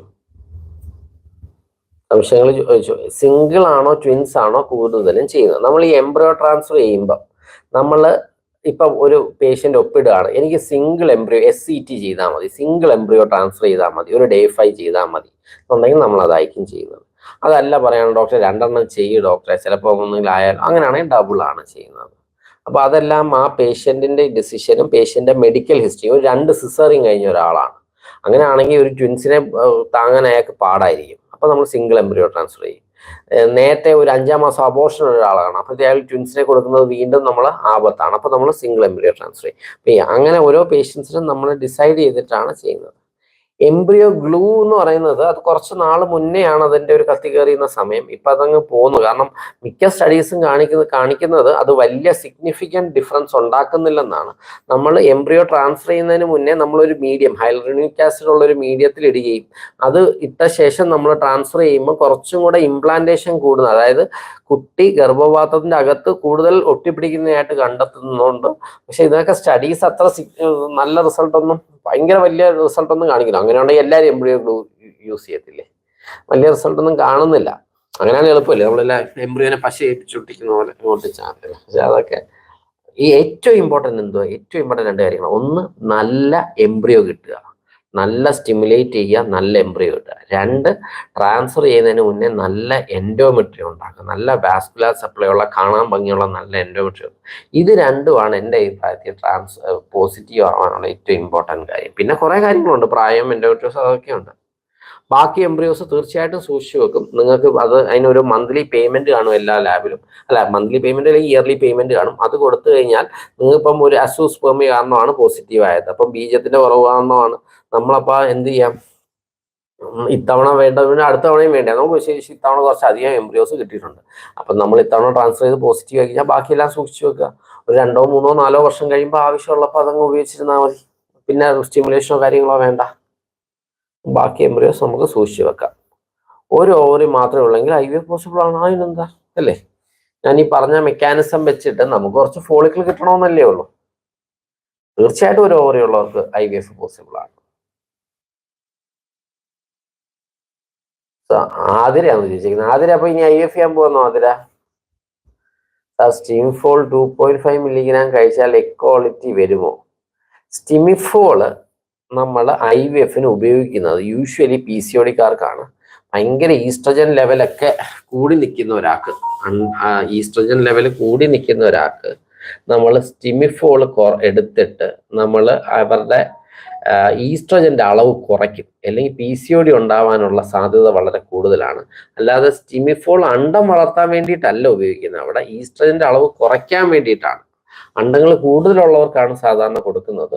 ഇഷ്ടംപോലെ സെന്റേഴ്സിൽ സാധാരണ പീരീഡ് 1-ാം ദിവസം തൊട്ട് 10-ാം ദിവസം വരെയൊക്കെ സ്റ്റിമിഫോൾ കൊടുക്കും. വളരെ ഒട്ടും പേടിക്കേണ്ടാത്ത ഒരു ഡ്രഗ് തന്നെയാണ് സ്റ്റിമിഫോൾ. നോക്കട്ടെ സാർ, ട്വിൻസ് ആകണമെങ്കിൽ എത്ര എംബ്രിയോ ഇടണം? അത് അങ്ങനെ തെറ്റല്ലേ. നമ്മൾ 3 ഇട്ടാലും ചിലപ്പോൾ ട്വിൻസ് വരാം, 2 ഇട്ടാലും ട്വിൻസ് വരാം, 1 ഇട്ടാലും എന്തായാലും 1 വരത്തുള്ളൂ, അതേ പറയാൻ പറ്റൂ. സാർ, ഏത് ലാബിൽ ചെയ്യുന്നതാണ് നല്ലത്? ഏത് ലാബിൽ ചെയ്യുന്നതാണെന്ന് പറഞ്ഞു കഴിഞ്ഞാൽ നമ്മുടെ കേരളത്തിൽ പല പല ലാബുകളുണ്ട്. എനിക്ക് അധികം ലാബുകളിൽ നിന്നുള്ള പരിചയമില്ല. ഞാൻ ആകെ ഇതുവരെ നിന്നേക്കുന്നത് എറണാകുളം ക്രാഫ്റ്റിലെയും കൊടുങ്ങല്ലൂർ ക്രാഫ്റ്റിലെയാണ്. അതിൽ 2 ലാബും വളരെ നല്ലതായിട്ട് തന്നെയാണ് എനിക്ക് തോന്നുന്നത്. ബാക്കി ലാബുകളിലൊന്നും എനിക്ക് നിന്ന് പരിചയമില്ല. ഞാൻ ഇനി അടുത്ത മാസം തൊട്ട് വേറെ ലാബിൽ പോകുന്നുണ്ട്. അവിടെ ചെന്നാൽ മാത്രമേ അവിടുത്തെ കാര്യങ്ങൾ, ഞാൻ അവിടുത്തെ എംബ്രിയോളജിസ്റ്റുമായിട്ട് സംസാരിച്ചപ്പോൾ അത്യാവശ്യം നല്ല ലാബാണെന്നാണ് അറിയാൻ കഴിഞ്ഞത്. അദ്ദേഹം ശരിക്കും പരിശ്രമിക്കുന്നുണ്ട്. ആ ലാബ് എംബ്രിയോളജിസ്റ്റിന്റെ കയ്യിലാണ് ഏറ്റവും കാര്യങ്ങളെല്ലാം ഇരിക്കുന്നത്. ക്രാഫ്റ്റ് ആണെങ്കിൽ എവിടെയാണ്, ഞാൻ ഇപ്പൊ പോകുന്ന സ്ഥലത്തെ എംബ്രിയോളജിസ്റ്റ് വളരെ ഹാർഡ് വർക്കിംഗ് ആണ്. അദ്ദേഹം ശരിക്കും കഷ്ടപ്പെടുന്നുണ്ട് ആ ലാബ് മെയിൻറ്റെയിൻ ചെയ്യാൻ. അത്രയും പെർഫെക്റ്റ് ആയിട്ട് അത് ഹാൻഡിൽ ചെയ്യണം. എൻ്റെ ഒരു ആഗ്രഹമാണ് ഒരു വർഷം 1.5 വർഷത്തിനുള്ളിൽ ലാബ് തുടങ്ങുക എന്നുള്ളത്. നടക്കട്ടെ. സക്സസ് റേറ്റും പറയാമോ? ഏജും സക്സസ് റേറ്റും പറയാമോ? ഏജിനെക്കാട്ടി കൂടുതൽ AMH ആണ്. കാരണം ഇപ്പൊ 30 വയസ്സുള്ള ഒരു സ്ത്രീക്ക് ചിലപ്പോൾ AMH 0.3 ആയിരിക്കും. 38 വയസ്സുള്ള സ്ത്രീക്ക് AMH 1.5 ആയിരിക്കും. എന്നാലും ഞാൻ 38 വയസ്സുള്ളവർക്കാണ് കൂടുതൽ സാധ്യത IVF വെച്ച് കാണുന്നത്. മനസ്സിലായി? ഇപ്പൊ ഏജും ഇതും നമുക്ക് പറയാൻ പാടില്ല. ഏജ് കൂടുന്നതനുസരിച്ച് സക്സസ് റേറ്റ് കുറഞ്ഞുകൊണ്ടേ ഇരിക്കും. ആരൊക്കെയാണ് IVF ചെയ്യേണ്ടത്? അത് ഈ വീഡിയോ നിർത്തുമ്പോഴത്തേക്ക് കാണാം. എന്നാലും ഞാൻ ജസ്റ്റ് പറഞ്ഞു, ട്യൂബൽ ബ്ലോക്ക് ഉള്ള 2 ട്യൂബിനും ബ്ലോക്ക് ഉള്ള ഒരാൾക്ക്, സിവിയർ എൻഡോമെട്രിയോസ് ഉള്ളവർക്ക്, AMH കുറഞ്ഞവര്, അതായത് നാച്ചുറലി ആവാൻ സാധ്യതയില്ലാത്തവർക്ക്, ഹസ്ബൻഡിന്റെ സെമൻ വളരെ മോശമുള്ള 3 മില്യൺ 4 മില്യൺ 5 മില്യൺ അവസ്ഥയിൽ, അല്ലെങ്കിൽ അസൂസ്പെർമിയ തുടങ്ങിയ മൈക്രോടെസ്സ തുടങ്ങിയുള്ള കാര്യങ്ങൾ ഉപയോഗിക്കേണ്ടി വരുന്നവർക്ക്, അൺഎക്സ്പ്ലെയിൻഡ് ഇൻഫെർട്ടിലിറ്റി, എല്ലാ ട്രീറ്റ്മെന്റ് എടുത്തിട്ടും ചെയ്യുന്നു എന്നിട്ടും ആവുന്നില്ല, 3-4 ഫോളിക്കുലർ സ്റ്റഡി ചെയ്തു, 3-4 IUI ചെയ്തു എന്നിട്ടും ആവുന്നില്ല, അവർക്ക് സിവിയർ PCO, കാരണം എത്ര മരുന്ന് കൊടുത്താലും ഫോളിക്കിൾ വളരുന്നില്ല, അങ്ങനെ തന്നെ നിൽക്കുന്ന ആൾക്കാർക്ക്, സിവിയർ PCOD ഉള്ളവർക്ക്, ഇവർക്കൊക്കെ നമ്മൾ IVF ചെയ്യുന്നത് ബെറ്റർ ആയിരിക്കും. പിന്നെ ഈ ആദ്യം ഒന്ന് കേട്ട് ഞാൻ മനസ്സിലായി, ഒരു എംബ്രിയോ സക്സസ് ആയില്ലേ അടുത്തത് ചെയ്യാൻ എത്ര ഗ്യാപ്പ് വേണം? യൂഷ്വലി നമ്മൾ എന്താണ് കാരണം എന്ന് കണ്ടുപിടിക്കണം. നമ്മൾ അടുപ്പിച്ച് ചെയ്യുന്നതിനെക്കാട്ടി ഇമ്പോർട്ടന്റ് നമ്മൾ ഹിസ്ട്രോസ്കോപ്പി വല്ലതും ചെയ്ത് നോക്കണോ, 3D സ്കാൻ ചെയ്ത് യൂട്രസ് എന്തെങ്കിലും വേറെ പ്രശ്നങ്ങളുണ്ടോ എന്ന് നോക്കണോ, എൻഡോമെട്രി കുറച്ചും കൂടെ ബെറ്റർ ആകണോ, വേറെ എന്തെങ്കിലും ട്രീറ്റ്മെന്റിന്റെ സൈഡിൽ കൂടെ സ്റ്റാർട്ട് ചെയ്യണോ, ഇങ്ങനെയുള്ള കാര്യങ്ങളെല്ലാം നോക്കിയിട്ടാണ് നമ്മൾ അടുത്ത ട്രാൻസ്ഫർ ചെയ്യുന്നത്. നമ്മൾ പെട്ടെന്ന് അടുത്ത മാസം തന്നെ ട്രാൻസ്ഫർ ചെയ്യണമെന്നില്ല. അറ്റ്ലീസ്റ്റ് അൺലെസ് ആൻഡ് അൺടിൽ അവർക്ക് പെട്ടെന്ന് എവിടെയെങ്കിലും പോകണമെന്ന് പറയുകയാണെങ്കിൽ നമ്മൾ ഒന്നും കൂടെ ഇവാലുവേറ്റ് ചെയ്തിട്ടായിരിക്കും നമ്മൾ ട്രാൻസ്ഫർ ചെയ്യുന്നത്. വേണമെങ്കിൽ അടുത്ത മാസം ചെയ്യാം ഞാൻ പറയുന്നത്, പക്ഷേ ഒന്നും കൂടെ ഇവാലുവേറ്റ് ചെയ്തിട്ടായിരിക്കും അടുത്ത ട്രാൻസ്ഫറിനെ കുറിച്ച് തീരുമാനിക്കും. IVF എത്ര കോസ്റ്റ് ആവും? IVFന്റെ കോസ്റ്റ് ഓരോ സ്ഥലത്തും റേഞ്ച് ചെയ്തുകൊണ്ടിരിക്കും, മനസ്സിലായില്ലേ? അവര് ഉപയോഗിക്കുന്ന മരുന്നിന്റെ ഇത്, ലാബിന്റെ ഇത്, ഞാൻ പറയുകയാണെങ്കിൽ ഒരു 1.25 to 2.5 റേഞ്ചിലാണ് മിക്കയിടത്തും നിൽക്കുന്നത്. 1.25 ഈവൻ മെഡിക്കൽ കോളേജ് അടക്കമാണ് പറയുന്നത്. മെഡിക്കൽ കോളേജ് എനിക്ക് തോന്നുന്നു 80,000 ആണ് പറയുന്നത്. പക്ഷെ മരുന്നെല്ലാം നമ്മൾ മേടിച്ച് കഴിയുമ്പോഴത്തേക്ക് ഞാൻ അവിടെ ചെയ്ത 2-3 പേർക്ക് ചോദിച്ചപ്പോൾ 1.2 1.3 റേഞ്ചിലായെന്നാണ് പറഞ്ഞത്. അപ്പൊ 1.2 തൊട്ട് 2.5 റേഞ്ചിൽ ഓരോ ലാബും ഓരോ ഹോസ്പിറ്റലും അതിനനുസരിച്ചായിരിക്കും എടുക്കുന്നത്. പിന്നെ ചിലയിടത്തൊക്കെ 4ഉം 5ഉം ഒക്കെ ആവുമെന്ന് പറയുന്നുണ്ട്. അതിന്റെ ഇടയിൽ ഉണ്ടാകുന്ന ഹിസ്റ്റോസ്കോപ്പി അയക്കാം, ലാപ്രോസ്കോപ്പി അയക്കാം, കുറച്ചധികം നാൾ എടുക്കുന്ന വേറെ കുറച്ച് ഇഞ്ചക്ഷനുകൾ അയക്കാം. അതെല്ലാം കൂടെ വരുന്നിട്ടാണ് ഈ കോസ്റ്റ് ഇത്രയും കൂടി വരുന്നത്. എൻ്റെ അടുത്ത് ഇന്ന് ഒരു പേഷ്യൻ്റ് ഞാൻ ചോദിച്ചു, എല്ലാം കൂടെ ആയപ്പോഴത്തേക്ക് അവരുടെ യാത്രാ ചെലവും IVFും ഇതിൻ്റെ ഇടയിലുള്ള ഹിസ്റ്റോസ്കോപ്പിയും എല്ലാം കൂടെ അവർക്ക് ഓൾമോസ്റ്റ് 4-5 lakhs ആയെന്നാണ് പറഞ്ഞത്. അപ്പൊ ആ റേഞ്ച് വരെ പോവാം. എന്നാൽ 2.2 lakh ആയവരും ഉണ്ട്. PCOS ഉള്ള ഒരാൾക്ക് സ്റ്റീം ഫോൾ കഴിച്ചാൽ പ്രഗ്നൻസിക്ക് ചാൻസ് ഉണ്ടോ? PCOS ഉള്ള ഒരാൾക്ക് എന്താണ് പ്രശ്നം? അനോവുലേഷൻ ആണ് പ്രശ്നം. ഓവുലേഷൻ നടക്കുന്നില്ല. അപ്പൊ അവർക്ക് നമ്മൾ സ്റ്റിമിഫോൾ കൊടുക്കുകയും ചെയ്യണം. അതിനൊപ്പം ഓവുലേഷൻ നടക്കുന്നുണ്ടോ എന്ന് മോണിറ്റർ ചെയ്യണം. അപ്പോൾ ഓവുലേഷൻ നടത്തണം, അതിനനുസരിച്ച് ഗൊണാഡോട്രോപ്പിൻസ് ഇഞ്ചക്ഷൻ ഒക്കെ എടുക്കണമെങ്കിൽ എടുക്കണം. അതിനാണ് നമ്മൾ ഓവുലേഷൻ നടത്തുക എന്നുള്ളതാണ് പ്രൈം ഇൻഡക്ഷൻ. രണ്ടാമത്തെ ഇൻറ്റൻഷൻ എന്ന് പറഞ്ഞാൽ നമ്മൾ എക്സസൈസും ഡയറ്റും വലിയ അതിനുള്ള മരുന്നുകളൊക്കെ കഴിച്ച് നമ്മുടെ എഗ്ഗിന്റെ ക്വാളിറ്റി കൂട്ടുക. കാരണം ടെസ്റ്റോസ്റ്ററോൺ ആണുങ്ങളുടെ ഹോർമോൺ PCOക്കാർക്ക് കൂടുതലാണ്, LH കൂടുതലാണ്. അപ്പൊ LH കൂടിക്കഴിഞ്ഞാൽ oocyteന്റെ ക്വാളിറ്റി, എഗ്ഗിന്റെ ക്വാളിറ്റി കുറയും. അപ്പൊ അതിനെ കുറയ്ക്കാനുള്ള കാര്യങ്ങൾ സൈഡിൽ കൂടെ ചെയ്യുക, ഓവുലേഷൻ നടത്തുന്നത് ഉറപ്പുവരുത്തുക. ഇത് രണ്ടുമാണ് PCODക്ക് വേണ്ടത്. സാർ, അസ്കോട്ട് ട്രീറ്റ്മെന്റ് ചെയ്താൽ എഗ് ക്വാളിറ്റി ബെറ്റർ ആകുമോ? അസ്കോട്ടിനെ കുറിച്ച് ഞാൻ ഒരു വീഡിയോ ഈ ചാനലിൽ തന്നെ ഇട്ടിട്ടുണ്ട്, ഒന്ന് നോക്കാം. അസ്കോട്ട് എന്ന് പറഞ്ഞാൽ സ്റ്റെം സെൽ തെറാപ്പിയാണ്. നമ്മുടെ മുട്ടിൽ നിന്ന് കുറച്ച് മജ്ജ പോലെ ഒരു സംഭവം എടുത്തിട്ട് AMH തീരെ കുറഞ്ഞ ആൾക്കാർക്ക്, അല്ലെങ്കിൽ ചെറിയ പ്രായത്തിൽ തന്നെ AMH കുറഞ്ഞ ആൾക്കാർക്ക്, അല്ലെങ്കിൽ പ്രായമായവർക്ക് നമ്മൾ ഈ ഓവറിക്കകത്തോട്ട് ഇത് ഇഞ്ചക്ട് ചെയ്യും. എന്നിട്ട് ആ സ്റ്റെം സെൽസിലുള്ള വാസ്കുലർ എൻഡോത്തീലിയൽ ഗ്രോത്ത് ഫാക്ടർ തുടങ്ങിയുള്ള ഗ്രോത്ത് ഫാക്ടേഴ്സ് നമ്മൾ അവിടെ പോയി ഈ ഉള്ള oocyteനെ കുറച്ചും കൂടെ ഒന്ന് ഉഷാറാക്കാൻ വേണ്ടി സഹായിക്കുന്നു. അതാണ് സ്റ്റെം സെൽ തെറാപ്പിയുടെ ഉള്ളടക്കം. യങ് പേഷ്യന്റ് വിത്ത് ലോ AMHനാണ് കുറച്ച് കൂടുതൽ സക്സസ് റേറ്റ്. 40 വയസ്സായുള്ള സ്ത്രീ ലോ AMH ആണെങ്കിൽ ഇത് ചെയ്താൽ വലിയ വ്യത്യാസം ഉണ്ടാവണമെന്നില്ല. ഒരു 20 to 30% ആണ് oocyteന്റെ ക്വാളിറ്റി കൂടാനുള്ള സക്സസ് റേറ്റ് അസ്കോട്ടിന് വരുന്നത്. ഏകദേശം 1 ലക്ഷം രൂപ അടുപ്പിച്ചാണ് ഇതിന്റെ ട്രീറ്റ്മെന്റിന് വരുന്നത്. സെപ്റ്റംബർ മന്ത് തൊട്ട് കൊല്ലം ഡിസ്ട്രിക്റ്റിൽ IVF ട്രീറ്റ്മെന്റ് കാണുമോ? ഞാൻ കാണും. കൊല്ലം ഡിസ്ട്രിക്റ്റിൽ ഞാൻ സ്റ്റാർട്ട് ചെയ്യും. എൻ്റെ സ്വന്തമായിരിക്കത്തില്ല, ഞാൻ പറഞ്ഞ പോലെ ഒരു സ്ഥാപനമായിട്ട് ചേർന്നിട്ടായിരിക്കും, കൊല്ലത്ത് തന്നെയായിരിക്കും ചെയ്യുന്നത്. അത് ഞാൻ എവിടെയാണെന്ന് ഞാൻ ഗ്രൂപ്പിൽ നമുക്ക് പറയാം. എൻ്റെ അടുത്ത് തന്നെ എൻ്റെ ഹോസ്പിറ്റലായിരിക്കും സ്റ്റിമുലേഷൻ കാര്യങ്ങളും എല്ലാം അവിടെ നിന്നായിരിക്കും ചെയ്യുന്നത്. നമ്മൾ അവിടെ പോയിരിക്കും ചെയ്യുന്നത്. 1 വർഷത്തിനുള്ളിൽ ഞാൻ സ്വന്തമായിട്ട് ലാബ് തുടങ്ങും. ഇപ്പം ആയിട്ടില്ല, കാശായിട്ടില്ല. സാർ കൊല്ലത്ത് എപ്പോൾ വരും? സെപ്റ്റംബർ 1 തൊട്ട് ഞാൻ കാണും. സെപ്റ്റംബർ 1 ഞാനുണ്ട്. സാർ ഗ്രൂപ്പിലെടുത്ത് ഉൾപ്പെടുത്താമോ? അഞ്ജു, ഇത് എന്നെ കൺസൾട്ട് ചെയ്യുന്ന പേഷ്യൻസിന്റെ ഗ്രൂപ്പാണ്. ഞാൻ പുറത്തുനിന്ന് അങ്ങനെ എടുക്കത്തില്ല.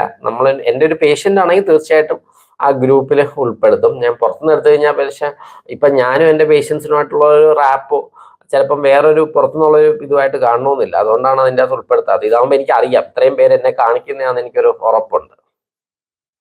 സാർ, അങ്ങനെ 2-3 വർഷം കഴിഞ്ഞ് സൂക്ഷിച്ച് വെച്ചത് പിന്നീട് യൂസ് ചെയ്യുമ്പോൾ അതിന് നല്ല ക്വാളിറ്റി കിട്ടുമോ?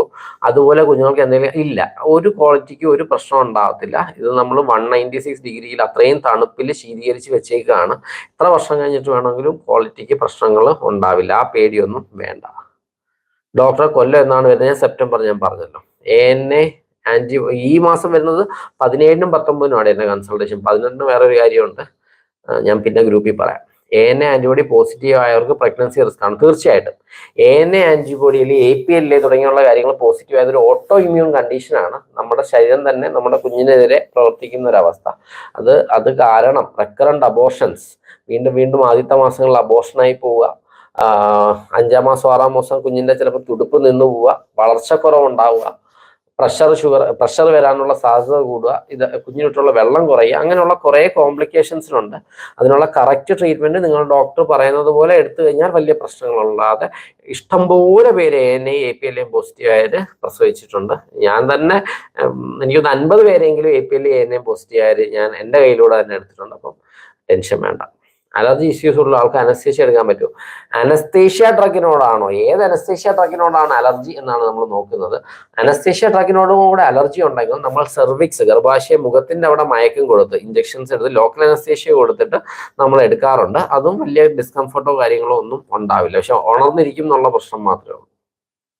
സാർ എക്പിക് സമയത്ത് MD ഫോളിക്കിൾസ് വരുന്നത് എന്തുകൊണ്ടാണ്? അൺഎക്സ്പ്ലെയിൻ ഇൻഫെർട്ടിലിറ്റി ആണ്. MD ഫോളിക്കിൾസ് വരുന്നതിന് കുറച്ചധികം ഏറ്റവും ഇമ്പോർട്ടൻ്റ് അതിൻ്റെ ഇത് തന്നെയാണ്, അതിൻ്റെ സ്റ്റിമുലേഷൻ ബെസ്റ്റ് ആയിരിക്കണം. മനസ്സിലായില്ലേ? അൺഎക്സ്പ്ലെയിൻ ഇൻഫെർട്ടിലിറ്റി AMH നല്ലതാണെങ്കിൽ സ്റ്റിമുലേഷൻ നല്ല പോലെ കറക്റ്റായിട്ട് സ്റ്റിമുലേഷൻ ചെയ്യുകയാണെങ്കിൽ MD ഫോളിക്കിൾ വരുന്നത് കുറയുന്നതായിട്ട് കാണാറുണ്ട്. പിന്നെ നമുക്ക് ആ റപ്ചർ ആക്കുന്നതൊക്കെ ഇച്ചിരി ലേറ്റ് ആയിട്ട് ട്രിഗർ കൊടുക്കുക, പിക്കപ്പ് ഇച്ചിരി ലേറ്റ് ആക്കുക. ഞാൻ നേരത്തെ പറഞ്ഞില്ലേ, ചിലവർക്ക് ഒരു 38-39 മണിക്കൂറിലൊക്കെ നമ്മൾ എടുക്കുമെന്ന് പറഞ്ഞില്ല. അത് ഈ MD ഫോളിക്കിൾ വന്നവർക്ക് അടുത്ത തവണ ചെയ്യുമ്പോൾ നമ്മൾ ഇതൊക്കെ ചെയ്ത് നോക്കാറുണ്ട്. എന്നിട്ട് നമ്മൾ ഓരോന്നും എടുത്ത് ക്വാളിറ്റി ഉള്ളതാണോ നോക്കി ഓരോന്ന് എടുക്കുന്ന പ്രക്രിയയൊക്കെ ഉണ്ട്. ഇതൊക്കെ കഴിഞ്ഞാലും MD ഉള്ളവരെ എനിക്കറിയാം. പക്ഷെ എന്നാലും അതിനും ഈ പറഞ്ഞ കുറെ കാര്യങ്ങൾ നമുക്ക് ചെയ്യാൻ സാധിക്കും. സാർ ഇപ്പൊ IVF ചെയ്യണമെങ്കിൽ ഫസ്റ്റ് സ്റ്റെപ്പ് എന്താ ചെയ്യേണ്ടത്? ഫസ്റ്റ് സ്റ്റെപ്പ് ചെയ്യേണ്ടത് നിങ്ങൾ നിങ്ങളുടെ ഇൻഫെർട്ടിലിറ്റി സ്പെഷ്യലിസ്റ്റിനെ കാണിക്കുക. അവർ ബാക്കിയുള്ള കാര്യങ്ങൾ നോക്കിയിട്ട് പറയും. നിങ്ങൾ വേറെ ഒന്നും ടെൻഷൻ അടിക്കേണ്ട, സമാധാനമായിട്ട് പോയി നിങ്ങൾ ഏത് ഡോക്ടറാണോ കാണിക്കുന്നത് ആ ഡോക്ടറെ കാണിക്കുക. ആ ഡോക്ടർ പറഞ്ഞു തരും ബാക്കിയെല്ലാം. എൻഡോമെട്രിയോസിസ് ഉള്ള ലാപ്രോസ്കോപ്പി IVF-ന് മുന്നേ അത് എന്തിനാണ് ചെയ്യുന്നതെന്നുള്ളതാണ്. ഇപ്പൊ ഒരു 3 സെന്റിമീറ്റർ താഴെയുള്ള സിസ്റ്റ് ആണ്, എൻഡോമെട്രിയോട്ടിക് സിസ്റ്റ് ആണ് എന്നുണ്ടെങ്കിൽ നിങ്ങൾക്ക് ഫോളിക്കിളൊക്കെ എടുക്കാൻ പറ്റും എന്നുള്ളതാണെങ്കിൽ ലാപ്രോസ്കോപ്പി ചെയ്യേണ്ട ആവശ്യമില്ല. ഒരു 3 സെന്റിമീറ്റർ മുകളിൽ 4-5 സെന്റിമീറ്റർ ഒക്കെ ആണെങ്കിൽ ബെറ്റർ നമുക്ക് വേണമെങ്കിൽ ഒന്ന് ഡ്രെയിൻ ചെയ്യാം. ഡ്രെയിൻ ചെയ്താലും വലിയ മെച്ചം ഉണ്ടാവണമെന്നില്ല, ഇതേ കണക്ക് തന്നെ വരും. അതിനെക്കാട്ടും നല്ലത് ലാപ്രോസ്കോപ്പി ചെയ്തിട്ട് ലേസർ കൊയാഗുലേഷൻ ഒക്കെ ഇപ്പം നമ്മുടെ ഹോസ്പിറ്റലിൽ ചെയ്യുന്ന ലേസർ കൊയാഗുലേഷൻ ആണ്.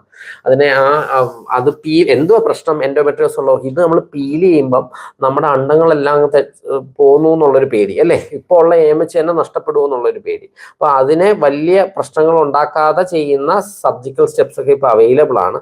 അത് ആ എൻഡോമെട്രിയോട്ടിക് സിസ്റ്റിന്റെ അളവ് അനുസരിച്ചും AMHന്റെ അളവ് അനുസരിച്ചും ആണ് തീരുമാനിക്കുന്നത് നമ്മൾ ഇതിനു മുന്നേ സർജറി വേണോ വേണ്ടയോ എന്നുള്ളത്. മിക്കവർക്കും ഇപ്പൊ സർജറി ചെയ്യാതെ ഈ പറഞ്ഞ എന്തെങ്കിലും കാര്യങ്ങൾ ഇഞ്ചക്ഷൻ ഒക്കെ എടുത്തിട്ട് നമ്മൾ ഈ എഗ്ഗിനെ പിക്ക് ചെയ്തിട്ടായിരിക്കും പിന്നെ സർജറി ചെയ്യുന്നത്.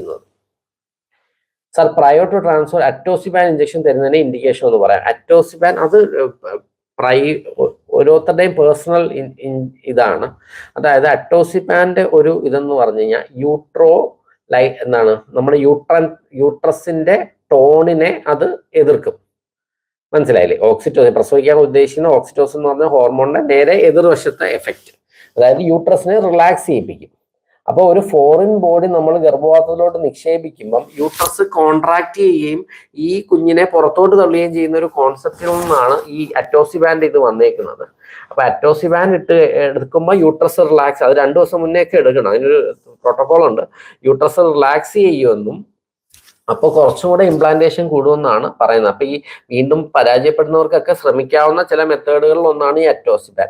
അത് നല്ലതാണെന്നും സ്റ്റഡീസ് ഉണ്ട്, അത് വെച്ചിട്ട് വലിയ മെച്ചമില്ലെന്നും സ്റ്റഡീസ് ഉണ്ട്. എന്നാലും ഞാൻ ഈ പറയുന്ന പോലെ വീണ്ടും വീണ്ടും പരാജയപ്പെടുന്നവർക്ക് ശ്രമിക്കാവുന്ന ഒരു കാര്യമാണ് അറ്റോസിപാൻ. സാർ IVF-ൽ ഇഞ്ചക്ഷന്റെ പ്രാധാന്യം എന്ന് പറയുമോ? എൻ്റെ അമ്മേ, ഇഞ്ചക്ഷൻ അല്ലേ എല്ലാ കാര്യങ്ങളും ഇഞ്ചക്ഷനില്ലേ. ഏറ്റവും ക്വാളിറ്റിയുള്ള ഇഞ്ചക്ഷൻ എടുക്കാൻ നോക്കണം. ആ ഇഞ്ചക്ഷൻ കറക്റ്റ് ആ കോൾഡ് ചെയിൻ മെയിൻറ്റെയിൻ ചെയ്തത് നോക്കണം. ഞാനിപ്പോൾ ഒരു ക്ലിനിക്ക് തുടങ്ങുമ്പോഴും എൻ്റെ ഏറ്റവും പ്രധാന ശ്രദ്ധ ആ ഫ്രിഡ്ജിനൊന്നും പറ്റാതെ ഫ്രിഡ്ജിന് എത്ര ബാക്കപ്പ് കൊടുക്കാവോ അതാണ് നോക്കുന്നത്. ഏറ്റവും അത്യാവശ്യം ക്വാളിറ്റിയുള്ള കമ്പനിയിൽ നിന്ന് മേടിക്കുക. ലാഭം മാത്രം നോക്കാതിരിക്കുക. കോസ്റ്റ് മാത്രം അവിടെ ഒരു 10 രൂപ സേവ് ചെയ്യുന്നതിനെക്കാട്ടി ഇമ്പോർട്ടൻറ്റ് ക്വാളിറ്റിയുള്ള ഇഞ്ചക്ഷൻ എടുക്കുന്നതിന് വളരെ ഇമ്പോർട്ടൻ്റ് ആണ്. സാർ ക്ലിനിക്കിന് ഏകദേശം മീറ്റപ്പ് എന്ന് പറഞ്ഞാൽ നമ്മുടെ ഇത് വരുമെന്നല്ലേ? അത് വരാടെ, തീർച്ചയായിട്ടും വരാം. പത്മജ, നീ വരത്തില്ലേ? പത്മജ അയ്യേ നാണക്കേടാ, കുഞ്ഞിനായിട്ട് വായോ. IVF ചെയ്ത് ആയി. ഫസ്റ്റ് ഡെലിവറി ബ്ലോക്ക് മാറാൻ ഫസ്റ്റ് ഡെലിവറി ബ്ലോക്ക് അത് മനസ്സിലായില്ല. IVF ചെയ്തായി. എന്തിനാണ് IVF ചെയ്യുന്നതിലാണ് പ്രധാനം. രണ്ട് ട്യൂബും ബ്ലോക്ക് ഒരാൾക്ക് രണ്ടാമത്തെ പ്രഗ്നൻസി നോർമൽ ആവണമെന്നില്ല. പക്ഷെ ഈ ഒരു PCOD കാരണം എന്ത് നോക്കിയിട്ടും ആയില്ല. ചിലപ്പം IVF ചെയ്തപ്പോൾ ആയി, ചിലപ്പോൾ അത് രണ്ടാമതാണോ ശരിയാവാം. ഓക്കെ, അപ്പം എന്തിനാണ് ആദ്യത്തെ IVF ചെയ്യുന്നത് അതിനനുസരിച്ചാണ് വീണ്ടും ആവോ ഇല്ലയോ എന്നുള്ളത് പറയാൻ പറ്റും. സാർ, എൻ്റെ പേര് റെനി ഷാജി. എനിക്ക് PCOD ഉണ്ടായിരുന്നു. പീരീഡ്സ് ആവാനുള്ള മെഡിസിൻ കഴിച്ചപ്പോൾ ഇപ്പോൾ കറക്റ്റ് ആയിട്ട് പീരീഡ് ആവുന്നുണ്ട്. PCOD യൂട്രസിന് പുറത്താണ്. ഇനി PCOD മെഡിസിൻ യൂട്രസിന് പുറത്താണല്ലോ. പോളിസിസ്റ്റിക് ഒവേറിയൻ ഡിസീസ് അല്ലേ, ഓവറിയിലാണല്ലോ ഡിസീസ് PCO ഉള്ളത്. യൂട്രസിലുമായിട്ട് PCODക്ക് ഒരു ബന്ധം വരുന്നില്ല. PCOD ഉള്ളവർക്ക്, സിവിയർ PCOD ഉള്ളവർക്ക് ട്രീറ്റ്മെന്റ് തീരുമാനിക്കുന്നത്, ഒന്ന് കുട്ടിക്കാണെങ്കിൽ കുട്ടിയുള്ള ട്രീറ്റ്മെന്റ് എടുക്കുക, രണ്ട് രോമവളർച്ച ഉണ്ടെങ്കിൽ രോമവളർച്ച കുറയാനുള്ള കാര്യങ്ങളൊക്കെ ചെയ്യുക. പിന്നെ മെറ്റ്ഫോമിൻ ഒരു പരിധിവരെ സഹായിക്കുന്നു എന്നുള്ളത് ചില സ്റ്റഡീസ് തെളിയിച്ചിട്ടുണ്ട്. മയോ എനുസ്റ്റോൾ എന്ന് പറഞ്ഞ ഗുളിക ഒരു പരിധിവരെ സഹായിക്കുന്നതാണ്. ഇത്രയും കാര്യങ്ങളേ ഉള്ളൂ PCODയുടെ മരുന്നുകളിൽ പറയാനുള്ളത്. ഏറ്റവും പ്രധാനം ഡയറ്റും എക്സസൈസും തന്നെ. സാർ, ക്ലാസ് മിസ്സായി പോയോ സംഗീത? അത് കുഴപ്പമില്ല, സംഗീതയ്ക്ക് കുട്ടിയായില്ലേ സംഗീത. സെക്കൻഡ് ബേബിക്ക് ചാൻസ് ഉണ്ടോ? ഞാനത് പറഞ്ഞല്ലോ, അതിന് പറയാം. ഹായ് സാർ, എൻഡോമെട്രിയോസിസ് ഉള്ളവർക്ക് നാച്ചുറൽ പ്രഗ്നൻസി പോസിബിൾ ആണോ? എൻഡോമെട്രിയോസ് ഉള്ള ഗ്രേഡ് 4 എൻഡോമെട്രിയോസ് ഉള്ള ആൾ വരെ എൻ്റെ നാച്ചുറൽ സൈക്കിളിലായിട്ടുണ്ട്. പക്ഷെ നമ്മൾ അതിനൊക്കെ ഒരു സമയം വെക്കും. നമ്മൾ ഇതാണ് നമ്മൾ എത്രയും കാത്തിരിക്കാം, അതിൽ കൂടുതൽ കാത്തിരിക്കരുത്, റിസ്ക് എടുക്കരുത്. ഇതൊക്കെ ആ ഡോക്ടർ, നിങ്ങളെ കാണിക്കുന്ന ഡോക്ടർ തീരുമാനിക്കും എത്ര കാത്തിരിക്കണം. അപ്പം എല്ലാ പേഷ്യന്റിനും ഒറ്റയടിക്ക് IVF ചെയ്യണമെന്നൊന്നുമില്ല. പക്ഷെ ഓരോ പേഷ്യന്റിനും എൻഡോമെട്രിയോസ് ഉള്ളവർക്ക് അവരുടെ, ഞാൻ ഈ പറഞ്ഞ പോലെ സിസ്റ്റിന്റെ സൈസും കാര്യങ്ങളും AMH ഒക്കെ അനുസരിച്ചാണ് തീരുമാനം വരുന്നത്. മിനിമൽ എൻഡോമെട്രിയോസിസ് ഉണ്ട്, IVF വേണ്ടി വരും. മിനിമൽ എൻഡോമെട്രിയോസിസ് എന്ന് പറഞ്ഞാൽ വളരെ കുറച്ച് എൻഡോമെട്രിയോ, യൂട്രോസൈക്കിൾസ് ഒക്കെ ഇച്ചിരി ഉണ്ടെന്നേ കാണത്തുള്ളൂ. അതില്ല, എനിക്കൊന്ന് സബൈനിലാണോ നിങ്ങൾ കാണിച്ചത്? സബൈനിൽ അവർ എഴുതുന്ന ഒരു വാക്കാണ് മിനിമൽ എൻഡോമെട്രിയോസ് എന്നുള്ളത്. അതും ഞാൻ ഈ പറഞ്ഞ പോലെ ബാക്കിയുള്ള കാര്യങ്ങൾ, ട്യൂബ് ഓക്കെ ആണോ, AMH നല്ലതാണോ, സെമൻ നല്ലതാണോ ഒക്കെ ഉണ്ടെങ്കിൽ നമുക്ക് നാച്ചുറലി നോക്കിയിട്ട് ആയില്ലെങ്കിൽ മാത്രം നമുക്ക് മറ്റേതിലോട്ട് പോയാൽ മതി. ഞാൻ സാറിന്റെ ചികിത്സയിരിക്കുന്ന ആളാണ് സാർ. ചാലക്കുടി പോയപ്പോൾ തുടങ്ങി, നമ്മൾ കണ്ടിട്ടില്ല. പക്ഷേ സാർ സ്ഥലം മാറിപ്പോയതിനു ശേഷം പ്രഗ്നന്റ് ആയി. ഡോക്ടർ കണ്ടു, പക്ഷെ ഹാർട്ട് ബീറ്റ് ഇല്ല എന്ന്. അയ്യോ, അത് കഷ്ടമായി പോയല്ലോടെ. അത് കുഴപ്പമില്ല, ഇനി അടുത്തതിൽ കറക്റ്റ് ആയിട്ടെല്ലാം ശരിയാവട്ടെ. ബ്ലോക്ക് ആയിരുന്നു, IVF ചെയ്ത് സെക്കൻഡ് പ്രഗ്നൻസി നോർമൽ ആയിട്ട്. അപ്പൊ അഞ്ജുനാന്ന് തോന്നുന്നു ഗ്രൂപ്പിൽ ചേരണമെന്ന് പറഞ്ഞല്ലേ. അപ്പൊ സജിനെ വിളിച്ച് പറഞ്ഞു കഴിഞ്ഞാൽ സജിനെ ആഡ് ചെയ്തോളൂ, ഇനി അശ്വതിയെ വിളിച്ച് പറഞ്ഞാൽ അശ്വതി ആഡ് ചെയ്തോളൂ. എന്റെ പേഷ്യന്റാന്ന് പറഞ്ഞാൽ ബ്ലോക്ക് ആയിരുന്നു, IVF ചെയ്തു സെക്കൻഡ് പ്രഗ്നൻസി നോർമൽ ആയിട്ടാവുമോ? എന്ത് ബ്ലോക്ക്? ട്യൂബ് ബ്ലോക്ക് ആണെങ്കിൽ സെക്കൻഡ് പ്രഗ്നൻസി എങ്ങനെ നോർമൽ ആയിട്ടാവുന്നത്? ഫസ്റ്റ് ഡെലിവറിയുടെ സമയത്ത് ട്യൂബൽ ബ്ലോക്ക് ഒന്നും മാറൂല. PCOD രോമ വളർച്ചയ്ക്ക് എന്താ ട്രീറ്റ്മെന്റ്? PCOD രോമ വളർച്ച കുറയാൻ വേണ്ടിയിട്ട് ചെയ്യാൻ പറ്റുന്നത് ഒരു ഓറൽ, നമ്മുടെ ടെസ്റ്റോസ്റ്ററോണിന്റെ അളവ് കുറയ്ക്കുന്ന ഒരു മരുന്നുണ്ട്, അത് ഉപയോഗിക്കാം. രണ്ട്, നമുക്ക് ലേസർ തെറാപ്പി തുടങ്ങിയുള്ള കോസ്മെറ്റോളജി കാര്യങ്ങളാണ് ചെയ്യേണ്ടത്. അപ്പൊ ആ ടെസ്റ്റോസ്റ്ററോണിന്റെ അളവ് കുറയ്ക്കാനുള്ള കാര്യങ്ങൾ ചെയ്യുക. രണ്ട്, സൈഡിൽ കൂടെ കോസ്മെറ്റിക് ട്രീറ്റ്മെന്റ് കൊടുക്കും. ഇത് രണ്ടും കൂടെ എടുക്കുമ്പോൾ ഫേഷ്യൽ ഹെയർ ഗ്രോത്ത് നല്ല രീതിയിൽ മാറ്റാൻ സാധിക്കും. മെയിൽ ഫീമെയിലിന് ഉള്ള ഏജ് ഉണ്ട്, അപ്രോക്സിമറ്റ്ലി എബവ് 45 ഇയേഴ്സ് ഫീമെയിലിന്. ഷുഗർ, BP, തൈറോയ്ഡ് പ്രോബ്ലംസ് ഉണ്ട്. ഇങ്ങനെയുള്ള കപ്പിൾസ് IVF സക്സസ് റേറ്റ് കൂടുമോ കുറയുമോ? AMH ഓക്കെയാണ്. 45 AMH ഓക്കെ ആണെങ്കിൽ ആ AMH എന്തോ പ്രശ്നം ഉണ്ടെന്നാണ് എൻ്റെ ഒരു സംശയം. ഇത് AMH ഓക്കെ ആണ് സാധ്യത കുറവാണ്. ഈ ഷുഗറും BP ഉള്ള 45കാരി അത്ര റിസ്ക് എടുക്കുന്നതെന്ന് ആലോചിച്ച് വേണം. 9 മാസം ഒരു 25കാരിക്ക് തന്നെ പ്രഗ്നൻസി റിസ്ക് ആണ്. അതാണ് ഈ 45 നമ്മൾ എടുക്കാൻ പോകുന്നത്. അപ്പൊ ആ റിസ്ക്കും കാര്യങ്ങളും എല്ലാം അറിഞ്ഞിട്ട് മുന്നോട്ട് പോകാൻ ഓക്കെ ആണോ എന്നുള്ളത് നിങ്ങൾ ചോദിക്കുക. അതാണ് ഇതിൽ ഏറ്റവും പ്രധാനം. എന്നാൽ മാത്രം മുന്നോട്ട് പോവുക. ട്രീറ്റ്മെന്റുകളൊക്കെ ഉണ്ട്, നിയമപ്രകാരവും എടുക്കാം. പക്ഷെ അറിഞ്ഞിട്ട് വേണം, എല്ലാ റിസ്ക്കും എല്ലാം പറഞ്ഞിട്ട് വേണം ആര്യ നമ്മൾ മുന്നോട്ട് പോകാൻ. എൻഡോമെട്രിയോസിസ് സിസ്റ്റ് ഉള്ളവർക്ക് ഫോളിക്കിൾ സ്റ്റിമുലേഷൻ ഡിഫിക്കൽട്ട് ആണോ? തീർച്ചയായിട്ടും ഫോളിക്കിൾ സ്റ്റിമുലേഷൻ അവർക്ക് എളുപ്പമല്ല. മിക്കപ്പോഴും അതൊരു റപ്ചർ ആവാതെ തന്നെ അതൊരു ഹെമറേജിക് സിസ്റ്റ് ഒക്കെ ആയിട്ട് മാറാനുള്ള സാധ്യതയുണ്ട്. AMH കുറയാനുള്ള സാധ്യതയുണ്ട്. ട്യൂബൽ ബ്ലോക്ക് ഇതിന്റെ സൈഡിൽ ഉണ്ടാവാനുള്ള സാധ്യതയുണ്ട്. അനാട്ടമി മൊത്തം ഡിസ്റ്റോർട്ടഡ് ആവാനുള്ള സാധ്യതയുണ്ട്. അപ്പോൾ എൻഡോമെട്രിയോസിസ് ഉള്ളവർക്ക് ഫോളിക്കുലർ സ്റ്റിമുലേഷനും സ്വല്പം ഡിഫിക്കൽട്ട് തന്നെയാണ്. പ്രഗ്നന്റ് ആണ്, 5 മന്ത് കഴിഞ്ഞു. സോറി സംഗീത, ഇല്ല സോറി, കുഞ്ഞായില്ല എനിക്കറിയാം, സോറി, ക്ഷമിക്കും. പെരിന്തൽമണ്ണ വരുന്നുണ്ടോ? ഞാൻ ഐഷാബി ആണോ? ഐഷാബി പെരിന്തൽമണ്ണ ഞാൻ ഈ മാസം വരവ് നിർത്തിയാലോ എന്ന് വിചാരിക്കുക. 19 തീയതി ഒന്നും ഉണ്ടെന്ന്. എനിക്ക് വയ്യെന്ന്, എല്ലാം കൂടെ പറ്റുന്നില്ല. അപ്പൊ പെരിന്തൽമണ്ണ പയ്യെ ഒഴിവാക്കാനുള്ള പരിപാടിയാ. പറ്റാത്തോണ്ടാ, ഓടി എത്തത്തില്ല. സ്വല്പം HSC എന്ന് പറഞ്ഞ ഒരു ഡോക്ടർ ഉണ്ണികൃഷ്ണൻ HSC എന്ന് പറഞ്ഞ് അതിൽ ട്യൂബ് ടെസ്റ്റ് എന്ന് പറഞ്ഞ് യൂട്യൂബിൽ അടിച്ച് കഴിഞ്ഞാൽ അതിനെക്കുറിച്ച് ഫുൾ ഡീറ്റെയിൽഡ് വീഡിയോ ഉണ്ട്, ഒന്ന് കേട്ട് നോക്കുക. സ്വല്പം പെയിൻഫുൾ ആണ്, പക്ഷെ ഇന്നും 2 പേര് ചെയ്യുന്നു. അവർ പറഞ്ഞത് ഡോക്ടർ ഒന്നും പറഞ്ഞില്ല. ഇന്ന് ചെയ്ത ഒരാൾ പറഞ്ഞത് അയാൾ ഇപ്പൊ കേൾക്കുന്നുണ്ടോ ഇല്ലെന്ന് പറഞ്ഞത്. അയാൾ പറഞ്ഞ ഒരു പെയിനും ഇല്ല. പിന്നെ ഡോക്ടർ വീണ്ടും വീണ്ടും ചോദിച്ചുകൊണ്ട് ഇച്ചിരി പെയിൻ ഉണ്ടെന്ന് പറഞ്ഞു. അയാൾ ഇന്ന് ഈ വീഡിയോ കേൾക്കുന്നുണ്ടെങ്കിൽ അയാൾ കൈ വെക്കുമായിരിക്കും. ഇന്ന് ചെയ്ത സാർ ഫെമിലോൺ ടാബ്ലറ്റ് തന്നിട്ടുണ്ട്, പിക്കപ്പ് നെക്സ്റ്റ് മന്ത് ആണ്. ഫെമിലോൺ കോൺട്രസെപ്റ്റീവ് പില്ലല്ലേ, ഓവറിൽ ഒരു ചെറിയ സിസ്റ്റ് കണ്ടത്. ആ സിസ്റ്റിനെ കുറയ്ക്കാൻ വേണ്ടിയിട്ടാണ് ഫെമിലോൺ തരുന്നത്. യൂഷ്വലി പിക്കപ്പിന് മുന്നേ നമുക്കൊരു 15 ദിവസം വരെ ഫെമിലോൺ കഴിക്കുന്നത് നല്ലതാണ്. പക്ഷെ 21 ഡേയ്സ് OCP പിക്കപ്പിന് തൊട്ട് മുന്നത്തെ മാസം 21 ദിവസത്തോളം കഴിക്കുന്നത് സ്വല്പം നല്ലതല്ല എന്നുള്ളതാണ്. 15 ദിവസം വരെ ഒക്കെ കൊടുക്കാം. OCP ഇതിന്റെ ഊസൈറ്റിന്റെ ക്വാളിറ്റി കുറച്ചൊന്ന് കുറയ്ക്കും. എന്റെ നമ്പർ ആരെങ്കിലും നമ്മുടെ ബുക്കിംഗ് നമ്പർ ഇതിൻ്റെ അകത്തൊന്ന് എഴുതി കൊടുക്കാവോ? ബുക്കിംഗ് നമ്പർ ഒന്ന് എഴുതി കൊടുക്കാമെങ്കിൽ ഒന്ന് എഴുതി കൊടുത്തേക്കണേ. എൻ്റെ റൈറ്റ് ഒരു ട്യൂബ് ബ്ലോക്ക് ആണ്. എനിക്ക് PCOD ഉണ്ട്. ഒരു പ്രാവശ്യം പ്രഗ്നന്റ് ആയപ്പോൾ എക്ടോപിക് ആയിരുന്നു. ഇനി നോർമലായി ആകാൻ റൈറ്റ് ബ്ലോക്ക് ആണ്. പ്രഗ്നന്റ് ആയപ്പോൾ എക്ടോപിക് എവിടെയായിരുന്നു? ലെഫ്റ്റിലായിരുന്നു. അങ്ങനെയാണെങ്കിൽ 2 ട്യൂബിനും പ്രശ്നമില്ല. നല്ലൊരു ട്യൂബൽ ഇവാലുവേഷൻ വേണം. എന്നാൽ മാത്രമേ നോർമലായി ആകാൻ സാധ്യത ഉണ്ടോ ഇല്ലോ എന്ന് പറയാൻ പറ്റും. നല്ലൊരു ട്യൂബൽ ഇവാലുവേഷൻ, HSTയോ ലാപ്രോസ്കോപ്പിയോ. HST തന്നെ മതി. നല്ലൊരു HST ചെയ്ത് കഴിഞ്ഞാൽ തന്നെ കുറെയൊക്കെ അറിയാൻ പറ്റും. ഡോക്ടർ AMH 1.1 IVF ഞാൻ പറഞ്ഞു. 25 1.9 കുറവാണ്. AMH 1.9 നോർമലി ആകത്തുള്ള ആകാം. എന്നാലും ഞാൻ ഈ പറഞ്ഞ പോലെ അതിനൊരു ടൈം ഫ്രെയിം വെക്കണം. ഞാനാണെങ്കിൽ ബാക്കി എല്ലാം നോക്കിയിട്ട് ആണോ എല്ലാം ഓക്കെ ആണെന്നുണ്ടെങ്കിൽ ഞാൻ ചിലപ്പോൾ 2 നോർമൽ, ഒരു 2 IUI ഇല്ല അങ്ങനെയൊക്കെ നോക്കി അധികം താമസിക്കാതെ ഞാൻ IVF-ലോട്ട് പോകും. അത് കുഴപ്പമില്ല ശ്രീ, കുഴപ്പമില്ല. It's okay. ഞാൻ പറഞ്ഞത് ചെറിയതായിട്ടേ കുറയ്ക്കുന്നു, കുഴപ്പമില്ല. ചിലപ്പോൾ അടുത്ത മാസം തുടങ്ങണമെന്നുമില്ല. ചിലപ്പോൾ അതിൻ്റെ അടുത്ത മാസമായിരിക്കും സ്റ്റാർട്ട് ചെയ്യുന്നത്. റൈറ്റിലായിരുന്നു, അപ്പൊ ലെഫ്റ്റ് ഓക്കെ ആണെന്ന് ഉറപ്പ് വരുത്തുക. ലെഫ്റ്റ് ട്യൂബ് ഓക്കെ ആണെങ്കിൽ നമുക്ക് തീർച്ചയായിട്ടും നമുക്ക് ശ്രമിക്കാവുന്നതാണ് നാച്ചുറൽ. ബാക്കി എല്ലാം ഓക്കെ ആണെങ്കിൽ അവിടെയും വേറെ വിഷയമില്ലേ. ഊസൈറ്റ് ക്വാളിറ്റി, സെമൻ നല്ലതായിരിക്കണം, ഏജ് എല്ലാം നോക്കിയ ശേഷം. OCRന് ശേഷം ഡിപ്പെൻസ് അപ്പോൺ എത്ര ഫോളിക്കിൾ കിട്ടുന്നു. ഇപ്പൊ ഈ കഴിഞ്ഞ ആഴ്ച 45, 35, 40 ഫോളിക്കിളൊക്കെ കിട്ടി. അവർക്ക് ചിലപ്പോൾ ovarian hyper stimulation syndrome OHSS എന്ന് പറഞ്ഞൊരു അവസ്ഥ വരാനുള്ള സാധ്യതയുണ്ട്. അപ്പം അധികം ഭാരമുള്ള കാര്യങ്ങളൊക്കെ ചെയ്യാൻ ഞാൻ ഒഴിവാക്കാൻ അറ്റ്ലീസ്റ്റ് ഒരു 10 ദിവസത്തേക്ക് ഞാൻ പറയും. അടുത്ത ദിവസം തന്നെ നടക്കുന്ന അന്ന് തന്നെ നടക്കും കാര്യങ്ങളൊക്കെ ചെയ്യാം. എന്നാലും ഇച്ചിരി അലച്ചിലുള്ള കാര്യങ്ങളൊക്കെ ഒന്ന് വൈകുവാണെങ്കിൽ നന്നായിരുന്നു. എടോ എന്റെ ഇതായിരിക്കുന്നു HSC. ഇത് എന്റെ ബുക്കിംഗ് നമ്പർ ആണ്. ഈ ബുക്കിൽ വിളിക്കാം. Thank you Arya sir. 11 day left ovary എക്സസൈസ് 17-16, റൈറ്റ് ഓവറി 16. നോർമൽ സൈസ് ആണ്. ഡീസെന്റ് സൈസ് ആണ്, വളരെ ഡീസെന്റ് സൈസ് ആണ്. Hi sir, I am suffering from അസൂസ്. അത് ഡോക്ടർ ഉണ്ണികൃഷ്ണൻ അസൂസ്പോമിയ എന്ന് പറഞ്ഞൊന്ന് അടിച്ചു നോക്കുക യൂട്യൂബിൽ. അതിൽ എന്നെ കുറിച്ച് ഞാൻ വിശദമായിട്ട് പറയുന്നുണ്ട്. അതൊന്ന് കേട്ട് നോക്കിയ ഒരു ഐഡിയ കിട്ടും. മൈ ഹസ്ബൻഡ് ഞാൻ പറഞ്ഞ പോലെ ലെഫ്റ്റ് ഓക്കെ ആണ്. എനിക്ക് 34 ഇയേഴ്സ് ഉണ്ട്. ഓക്കെ, 34. AMH എത്രയുണ്ട് ഡോക്ടർ? ഇഞ്ചക്ഷൻ എടുത്തിട്ട് ഫോളിക്കിൾ റപ്ചർ ആകുന്നില്ല, എന്തായിരിക്കും കാരണം?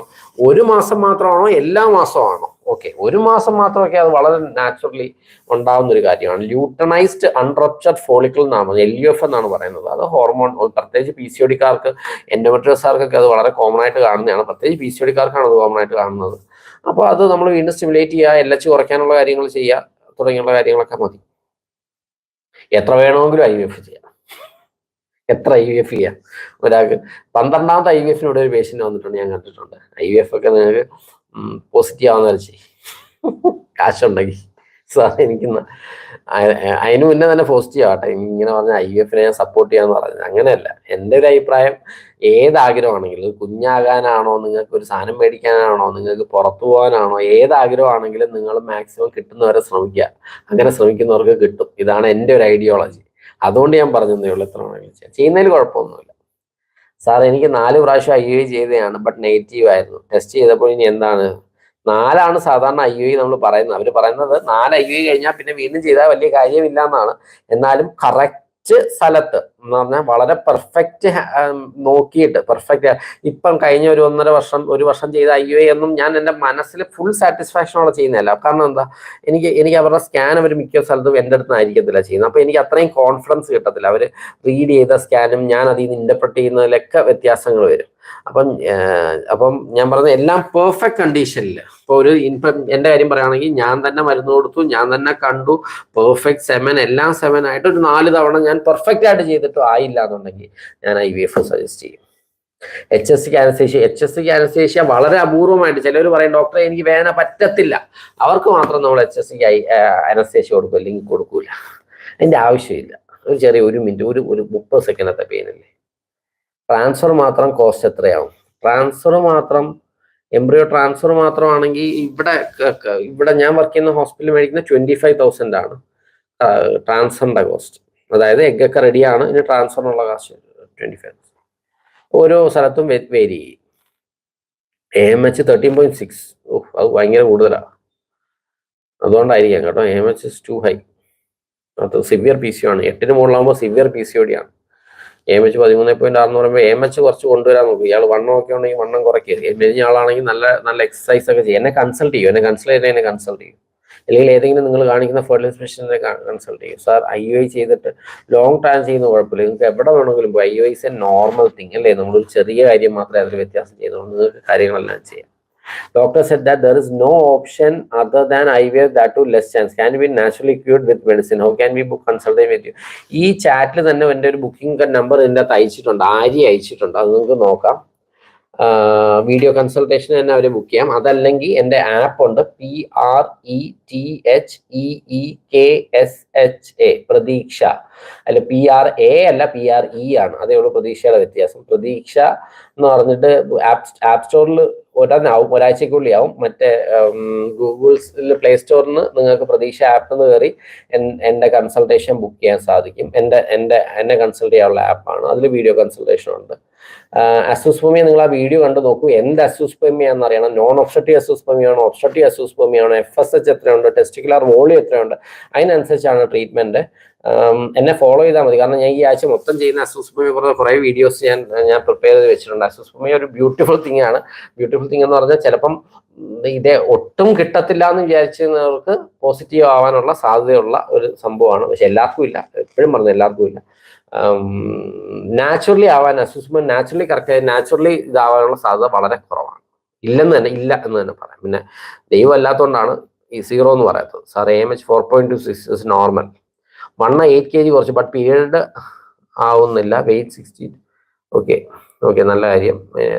ഞാൻ ഈ പറഞ്ഞ പോലെ ചെയ്യൂ.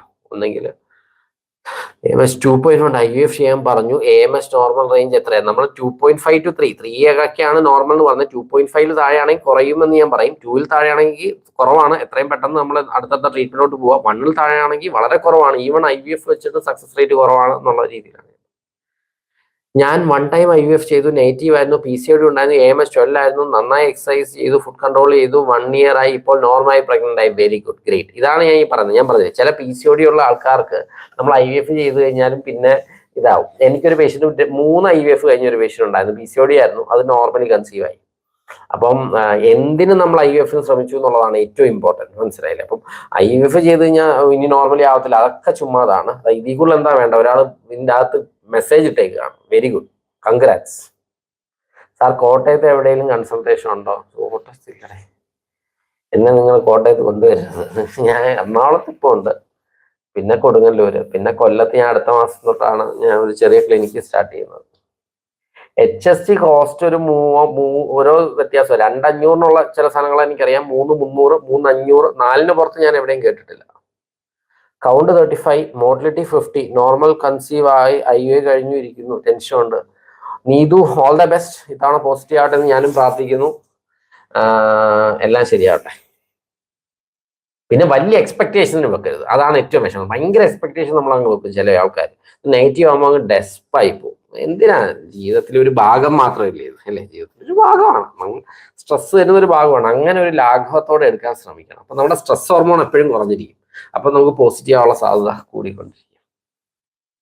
സാർ ഞങ്ങൾക്ക് IVF പറഞ്ഞുകൊണ്ട് സാർ എന്നാണ് അടിച്ചത് സ്റ്റാർട്ട് ചെയ്യുക? ഞാൻ നെക്സ്റ്റ് മന്ത്, September 4 ഉദ്ഘാടനം വെച്ചിരുന്നത്. ഞാൻ ഗ്രൂപ്പിൽ പറയാം. ഇതൊന്നും ആയിക്കോട്ടെ. ഇപ്പോഴും ചെറിയ ചെറിയ പ്രശ്നങ്ങളുണ്ട്. ഞാൻ ഇതിനെക്കുറിച്ചൊരു വീഡിയോ ചെയ്തിട്ടുണ്ട്. അത് നാളെ മറ്റന്നാളോ ഇടും. എറണാകുളം എവിടെയാണ്? എറണാകുളം ഞാൻ ക്രാഫ്റ്റ് ഹോസ്പിറ്റൽ എറണാകുളത്തിൽ ഞാൻ വരുന്നുണ്ട്. ഇതിൻ്റെ അകത്ത് ഈ ചാറ്റിൻ്റെ അകത്ത് ഒരു നമ്പർ ഇട്ടിട്ടുണ്ട്. ആ നമ്പറിൽ വിളിച്ചു കഴിഞ്ഞാൽ നിങ്ങൾക്ക് ആദ്യം തന്നെ ഓൺലൈൻ ഒന്ന് ബുക്ക് ചെയ്യാം. പിന്നെ ഞാൻ പറയും ഇന്ന ദിവസം എവിടെ വരണമെന്നുള്ളത് പറയാം. അതിനനുസരിച്ച് വന്നാൽ മതി. IVF ചെയ്യാൻ മെയിൽ 7 കളക്ട് ചെയ്യാൻ മാത്രം ഉണ്ടായാൽ മാത്രം മതിയോ? നമുക്ക് അതിനും ഇമ്പോർട്ടൻ്റ് ആണ്. മെയിൽ 7 നല്ല പാരാമീറ്റർ ആണെങ്കിൽ IVFന്റെ സക്സസ് റേറ്റ് കുറയും. പക്ഷെ സിവിയർ ഇപ്പം 1 മില്യണിൽ താഴെ 3 മില്യണിൽ താഴെയൊക്കെ ആണെങ്കിൽ IVFന്റെ സക്സസ് റേറ്റും കുറയും, ഫെർട്ടിലൈസേഷൻ കുറയും. അപ്പം അത് നമ്മൾ അറിഞ്ഞിരിക്കണം. പക്ഷേ ഈ 1 മില്യൺ 2 മില്യൺ വേറെ ഓപ്ഷൻ ഇല്ല. ഇത് തന്നെ ഉള്ളൂ, IVF തന്നെ ഉള്ളൂ ഒരു ഓപ്ഷൻ. സാർ ലാസ്റ്റ് വന്ന് എനിക്ക് അയ്യോ എന്റെ വയറ് തീർന്ന് 3 മിനിറ്റ് കൂടെ ഉള്ളേ, 50 ആവുമ്പോൾ ഞാൻ നിർത്തുവേ. തൊണ്ട വറ്റി. സാർ ലാസ്റ്റ് വന്ന് എനിക്ക് IUI ചെയ്തായിരുന്നു. 2 വീക്സ് ആവുന്നു. എനിക്ക് ചെറിയ സ്റ്റൊമക് പെയിൻ, ചെറിയ സ്റ്റൊമക് പെയിൻ, അടിവയറ്റിലുള്ള വേദന, ഇതൊക്കെ നോർമലാണ്. ഇത് പീരീഡ് വരാൻ വേണ്ടിയിട്ടും ആവാം, പ്രഗ്നന്റും ആവാം. അപ്പൊ നമ്മൾ അതിൽ നിന്നൊന്നും ഒന്നും ഇതാക്കണ്ട. ഞാൻ പറഞ്ഞില്ലേ, മൈൻഡ് ചെയ്യാതിരിക്കുക. ആ ദിവസം കഴിയട്ടെ, പോയി കാർഡിട്ട് നോക്കുക. പോസിറ്റീവ് ആണെങ്കിൽ നല്ല കാര്യം, പോസിറ്റീവ് അല്ലെങ്കിൽ പോട്ടെന്ന് വെക്കുക. കാരണം IUIയുടെ സക്സസ് റേറ്റ് എത്ര? ഒരു 14% അല്ലേ? 14-15%. ചിലവർക്ക് 12, ചിലവർക്ക് 10. 15 കൂടുതലൊന്നും IUI. 20 എന്നൊക്കെ ചിലവർ പറയും. 20 ഒന്നും കിട്ടത്തില്ല. 15 ഞാൻ കാണുന്ന ഒരു സക്സസ് റേറ്റ്. അതാണ് സത്യം. അതിൽ കൂടുതലൊന്നും നമുക്ക് സത്യം പറഞ്ഞാൽ IUI സക്സസ് റേറ്റ്. അപ്പൊ 100 പേർക്ക് ചെയ്യുകയാണെങ്കിൽ 15 പേരിലേ ആവത്തുള്ളൂ. ആവുന്നെങ്കിൽ ആവട്ടെ എന്നുള്ള ആറ്റിറ്റ്യൂഡ് നിൽക്കുക. സാർ ലാസ്റ്റ് വന്ന് എനിക്ക് പറഞ്ഞു വെള്ളം കുടിക്കൂ ഡോക്ടർ. വെള്ളം കുടിക്കാൻ ഇനി അവിടെ പോകണം. ഹായ് ഡോക്ടർ, ഞാൻ Sangeetha. Hi Sangeetha. Lubeena, thank you. എന്തായാലും ഇയാൾ ചോദിച്ചല്ലോ. 8AA embryo. 8A embryo എന്തുവാടെ? അതൊരു കണക്ക് ശരിയാണല്ലോ. AA is always good. 8 എന്ന് പറയുന്ന നമ്പർ വരത്തില്ല. 5 വരാം, 4 വരാം, 3 വരാം. 4A group which is good embryo, അതൊരു സംശയമില്ല. 8A എന്ന് വരാൻ സാധ്യല്ല. അവരുടെ ക്ലാസിഫിക്കേഷൻ എന്തോ വ്യത്യാസമായിരിക്കും നമ്മുടെ നോർമൽ ക്ലാസിഫിക്കേഷൻ ആയിട്ട്. 4A is very good embryo. 8A ഇത് ഡേ 5യുടെ കാര്യമല്ലേ? ഡേ 5 എംബ്രിയോസ് അല്ലേ വരുന്നത്? അപ്പൊ ഡേ 5 8A എന്നോ എനിക്ക് അറിയില്ല. 8A എന്ന് പറഞ്ഞ എംബ്രിയോ എന്ന് ഞാൻ പറയാം. ക്ലാസിഫിക്കേഷൻ എന്തെങ്കിലും വ്യത്യാസമാകാനാണ് സാധ്യത. AMH 5 endometriosis, 2 laparoscopy, 2 IVF failed. AMH 5 ഉണ്ട്, എൻഡോമെട്രിയോസ് ഉണ്ട്, 2 IVF. പീരിയഡ് റെഗുലർ സ്കാൻഡി. ലൂപ്രൈഡ് ഇപ്പൊ എടുത്തു. നെക്സ്റ്റ് 1 കൂടി. ദെൻ ഹിസ്റ്റോസ്കോപ്പി പറഞ്ഞു doctor. After that 1 more IVF പറയുന്നുണ്ട്. ERA test receptive. Okay. Adenomyosis ഉണ്ടോ? സ്കാനിങ്ങിൽ അഡിനോമയോസിസ് സെൽമി ഉണ്ടോ? അതുകൊണ്ടാണോ ഇവർ ലൂപ്രൈഡ് കൊടുക്കുന്നത്? Hi Gopiya. Sir 13th periods ആകും. എക്സ്പെക്റ്റഡ് ഡേറ്റ് ഫോർ ഷാനു നമ്മുടെ ആണോ? 13th പീരീഡ് ആവട്ടെ. 15th അല്ലേ? നമുക്ക് തന്നെ എൻഡോമെട്രിയം വളർന്നതനുസരിച്ചല്ലേ പറയാൻ പറ്റൂ. ചിലവർക്ക് ഞാൻ പറഞ്ഞില്ലേ 10-നും 20-നും ദിവസം ഈസ്ട്രജൻ തുടങ്ങിയിട്ട് 10-നും 20-നും ദിവസത്തിന്റെ ഇടയിലാണ് സാധാരണ നമ്മൾ ട്രാൻസ്ഫർ ചെയ്യുന്നത്. ഇച്ചിരി അങ്ങോട്ടും ഇങ്ങോട്ടും ഒക്കെ വരാം. സംഗീത, ഓക്കെ. വരാഹി, നല്ല പേരടെ, നല്ല പേര്. എന്തായാലും മെസ്സേജ് അയച്ചതിനും thank you. 1 IVF fail, endometriosis ഉണ്ട്. ലാപ്രോ പറഞ്ഞു. നമ്മൾ ലാപ്രോ ചെയ്യുന്നതിന് മുന്നേ ഞാൻ ഈ പറഞ്ഞ കാര്യം ശ്രദ്ധിക്കുക. നമ്മുടെ ഉള്ള ഫോളിക്കിൾ ചിലപ്പം കുറയാനുള്ള സാധ്യതയുണ്ട്. AMH എത്രയുണ്ട്? പിന്നെ ഞാൻ ഈ പറഞ്ഞ ലേസർ കൊയാഗുലേഷൻ ഒരു 4 സെന്റിമീറ്ററിന് മുകളിലാണ്. അപ്പം നമുക്ക് തീർച്ചയായിട്ടും ലാപ്രോ ചെയ്യാം. അപ്പം എന്താണ് കറക്റ്റ് കണ്ടീഷൻ അതിനനുസരിച്ചാണ്. അത് നിങ്ങൾ ഡോക്ടർ പറയുന്നത് വിശ്വസിക്കുക. ആ ഡോക്ടർ പറയുന്നത് പോലെ മുന്നോട്ട് പോവുക. തസ്ലീം ഹായ്. അപ്പൊ ഏകദേശം നമ്മുടെ ഇന്നത്തെ വൈൻഡ് അപ്പ് ചെയ്തു. നമുക്ക് അടുത്ത ആഴ്ച എന്ത് വെക്കണം? അഡിനോയെ പറ്റി പറഞ്ഞില്ല. എൻഡോമെട്രിയോ സപ്രസ് ആവാൻ ലൂപ്രൈഡ് എന്ന് പറഞ്ഞു. 19 എംബ്രിയോ ഇപ്പൊ 7 ബാക്കിയുള്ളൂ. തീർച്ചയായിട്ടും നമ്മൾ ഹിസ്റ്റോസ്കോപ്പി ചെയ്യുന്നത് നല്ലതാണ്. എങ്ങനെയുണ്ട് ക്യാവിറ്റി എന്നുള്ളത് നോക്കണം. അഡിനോമൈസ് ഉണ്ടെന്നാണ് എനിക്ക് തോന്നുന്നത്. അതുകൊണ്ടായിരിക്കും ഇത്രയും ഇത് വരുന്നത്. എറ ചെയ്തു. മറ്റേ വേറെ എന്തെങ്കിലും ഇഞ്ചക്ഷനോ എന്തെങ്കിലും അങ്ങനെ വേറെ എന്തെങ്കിലും തെറാപ്പി വല്ലതും ചെയ്തിട്ടുണ്ടായിരുന്നോ? പിന്നെ വേറെ കുറെ കുഞ്ഞു കുഞ്ഞു തെറാപ്പീസ് ഒക്കെ ഉണ്ട് ഇതിന്റെ കൂടെ ചെയ്യുന്നത്. അങ്ങനെ എന്തെങ്കിലും ചെയ്തിട്ടുണ്ടായിരുന്നോ? 1.5 ഇസ് നോർമൽ. ലേസർ വയറിലും കൊച്ചി ഗ്രാഫിലുണ്ടോ? കൊച്ചി ഗ്രാഫിൽ OT ഇല്ല. കൊടുങ്ങൂർ സാധാരണ ചെയ്യുന്നത് ലേസർ. സൈസ് ഒന്നും പറഞ്ഞില്ല. പിക്കപ്പ് കഴിഞ്ഞതാ. ഓക്കെ. എന്ത് സൈസ് ഡോക്ടർ പറഞ്ഞില്ലെന്ന് അയാൾ ഉദ്ദേശിച്ചത്? 5.7 ലിൻസി അത് ഗെറ്റ് ഇറ്റ് കറക്റ്റഡ്. നമുക്ക് 2.5 താഴെ വേണം TSH. ഡോക്ടർ ചെറിയൊരു സംശയം ചോദിച്ചോട്ടെ, മറ്റൊരാളുടെ ബീജം എടുത്ത് IUI ചെയ്തിട്ട് സക്സസ് ആയില്ല എങ്കിൽ പിന്നീട് എന്ത് ചെയ്യും? IUIയുടെ സക്സസ് റേറ്റ് ഞാൻ നേരത്തെ പറഞ്ഞ പോലെ ഇത് സ്വന്തം ബീജമാണെങ്കിലും ഡോണർ സ്പേം ആണെങ്കിലും നമുക്ക് സക്സസ് റേറ്റ് 12 to 15 ആണ്. അപ്പൊ നമ്മൾ 4 IUIകൾ ഓൾമോസ്റ്റ് 60% സക്സസ് റേറ്റ് ഉണ്ട്. അപ്പൊ നമ്മൾ ഒരു തവണ ആയില്ലെന്ന് പറഞ്ഞാൽ വിഷമിക്കൊന്നും വേണ്ട, 4 തവണ ചെയ്യാം. 4 തവണ ആയില്ലെങ്കിൽ IVF-ലോട്ട് പോവാ ഡോണർ വെച്ചിട്ട്. പിന്നെ ഞാൻ ഈ പറഞ്ഞ പോലെ ഡോണർ ഉപയോഗിക്കേണ്ട ആവശ്യമുണ്ടോ, നമുക്ക് അസൂസ്പേമി ആണെങ്കിൽ എന്തെങ്കിലും രീതിയിൽ നമ്മുടെ സ്വന്തം തന്നെ കിട്ടാൻ സാധ്യതയുണ്ടോ, അതൊക്കെ ഇവാലുവേറ്റ് ചെയ്യണം. അതൊക്കെ ഇവാലുവേറ്റ് ചെയ്തിട്ട് വേണം ഡോണർ പോകാൻ. ഡോണർ പോവാണെങ്കിൽ ഞാൻ ഈ പറഞ്ഞ പോലെ ധൈര്യമായിട്ട് 4, 5, 6 ചെയ്യുമ്പോൾ ഡബിൾ IUI വെച്ച് ചെയ്യും. അതിൽ സക്സസ് ആവാനുള്ള സാധ്യത വളരെ കൂടുതലാണ്. രാജഗിരിയിലുണ്ട്, രാജഗിരിയിലുണ്ട്. AMH 1.55 അത് കുറവാട്ടോ. AMH is on the lower side. നമ്മുടെ എംബ്രിയോ വെച്ച് സെറോഗേറ്റ് ചെയ്യാൻ പറ്റുമോ? തീർച്ചയായിട്ടും നമ്മുടെ എംബ്രിയോ വെച്ച് സെറോഗസി ചെയ്യാൻ പറ്റും. സെറോഗസിയുടെ റൂൾസിൽ നമ്മൾ ഫിറ്റ് ചെയ്യുന്നതാണോ എന്നനുസരിച്ച് അതിന് കുറേ റൂൾസ് ഉണ്ട്. അതിന് നമ്മൾ ആ കാറ്റഗറിയിൽ വരുന്നതാണോ, നമ്മുടെ ഗർഭപാത്രത്തിന് ഒരു രീതിയിലും നമുക്ക് കുഞ്ഞിനെ ഇതാക്കാൻ പറ്റുന്ന ഒരു ഡോക്ടറുടെ സർട്ടിഫിക്കറ്റും കുറച്ചധികം സർട്ടിഫിക്കറ്റുകളും ഉണ്ടെങ്കിൽ തീർച്ചയായിട്ടും നമുക്ക് സെറോഗസി ചെയ്യാം. സെറോഗസി നിയമവിധേയമാണ്, നിയമത്തിനുള്ളിലുള്ള കാര്യമാണ്. After PPS IVF definitely possible. Pooja ഇയാള് IVF ചെയ്യാൻ തീരുമാനിച്ച് പൂജയാണ്, 2 പിള്ളേരുണ്ടേ.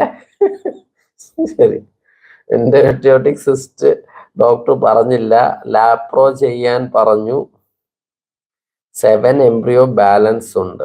സക്സസ് റേറ്റ് കൂടുമോ ലാപ്രോ കഴിഞ്ഞാൽ? എന്തിന് ലാപ്രോ ചെയ്യുന്നു എന്നനുസരിച്ചിരിക്കും.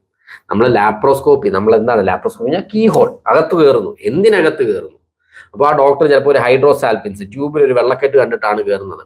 അപ്പൊ അത് കട്ട് ചെയ്യാനാണ് എന്നാൽ തീർച്ചയായിട്ടും നമ്മുടെ സക്സസ് റേറ്റ് കുറയും. ട്യൂബിന് വെള്ളക്കെട്ടുണ്ടെങ്കിൽ നമ്മൾ IVF ചെയ്യുമ്പോൾ സക്സസ് റേറ്റ് കുറയും.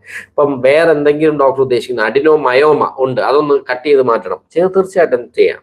മനസ്സിലായി? 4 പ്രാവശ്യം IUI ചെയ്തു, ഒന്നും റിസൾട്ട് കണ്ടില്ല. ലാസ്റ്റ് IUI ചെയ്തപ്പോൾ ടെസ്റ്റ് റിസൾട്ട് ചെറിയ ഫെയിൻ ലൈൻ കാണിച്ചു, പക്ഷെ പിറ്റേ ദിവസം 25. അപ്പൊ ഇനി ഈ മാസം ഒന്നും ചെയ്യാൻ പറ്റൂലല്ലോ. 4 പ്രാവശ്യമാണ്. ഞാൻ നേരത്തെ പറഞ്ഞാണ്, ഈ വീഡിയോ തന്നെ കേട്ടാൽ മതി. നമ്മൾ IUI ചെയ്യുന്ന പെർഫെക്റ്റ് കണ്ടീഷനിലായിരിക്കണം. പെർഫെക്റ്റ് കണ്ടീഷനിൽ ഒരു 4 IUI ഒക്കെ തന്നെയാണ് മതി. Sir hypoplasia without ATP IVF success rate പറയാമോ? ഹൈപ്പോപ്ലേസിയ വിത്തൗട്ട് ATP എന്ന് പറഞ്ഞാൽ പ്രൊജസ്ട്രോൺ ട്രീറ്റ്മെന്റ് വേണം. കുറച്ചധികം നാൾ, ഒരു 3 മാസമൊക്കെ പ്രൊജസ്ട്രോൺ എടുക്കുക, ഒന്നുകൂടെ ബയോപ്സി ചെയ്ത് അത് ഓക്കെ ആണോ നോക്കുക, അതിനുശേഷം IVF-ലോട്ട് പോകുക. പെട്ടെന്ന് തന്നെ IVF-ലോട്ട് പോകാതെ നമ്മുടെ ആ പ്രശ്നം സോൾവ് ചെയ്യാന്നുള്ളത്. IVF ആണോ ICSI ചെയ്യുന്നതാണോ കൂടുതൽ നല്ലത്? ഓരോരുത്തർക്കും ഡിഫറൻസ് ആണ്. അപ്പൊ നല്ല ഇഷ്ടംപോലെ എംബ്രിയോ ഉണ്ട്, ഇഷ്ടംപോലെ സ്പേം ഉണ്ട്, അവർക്ക് നമുക്ക് IVF ചെയ്യാം. അപ്പൊ നാച്ചുറൽ സെലക്ഷൻ അവിടെ നടക്കും.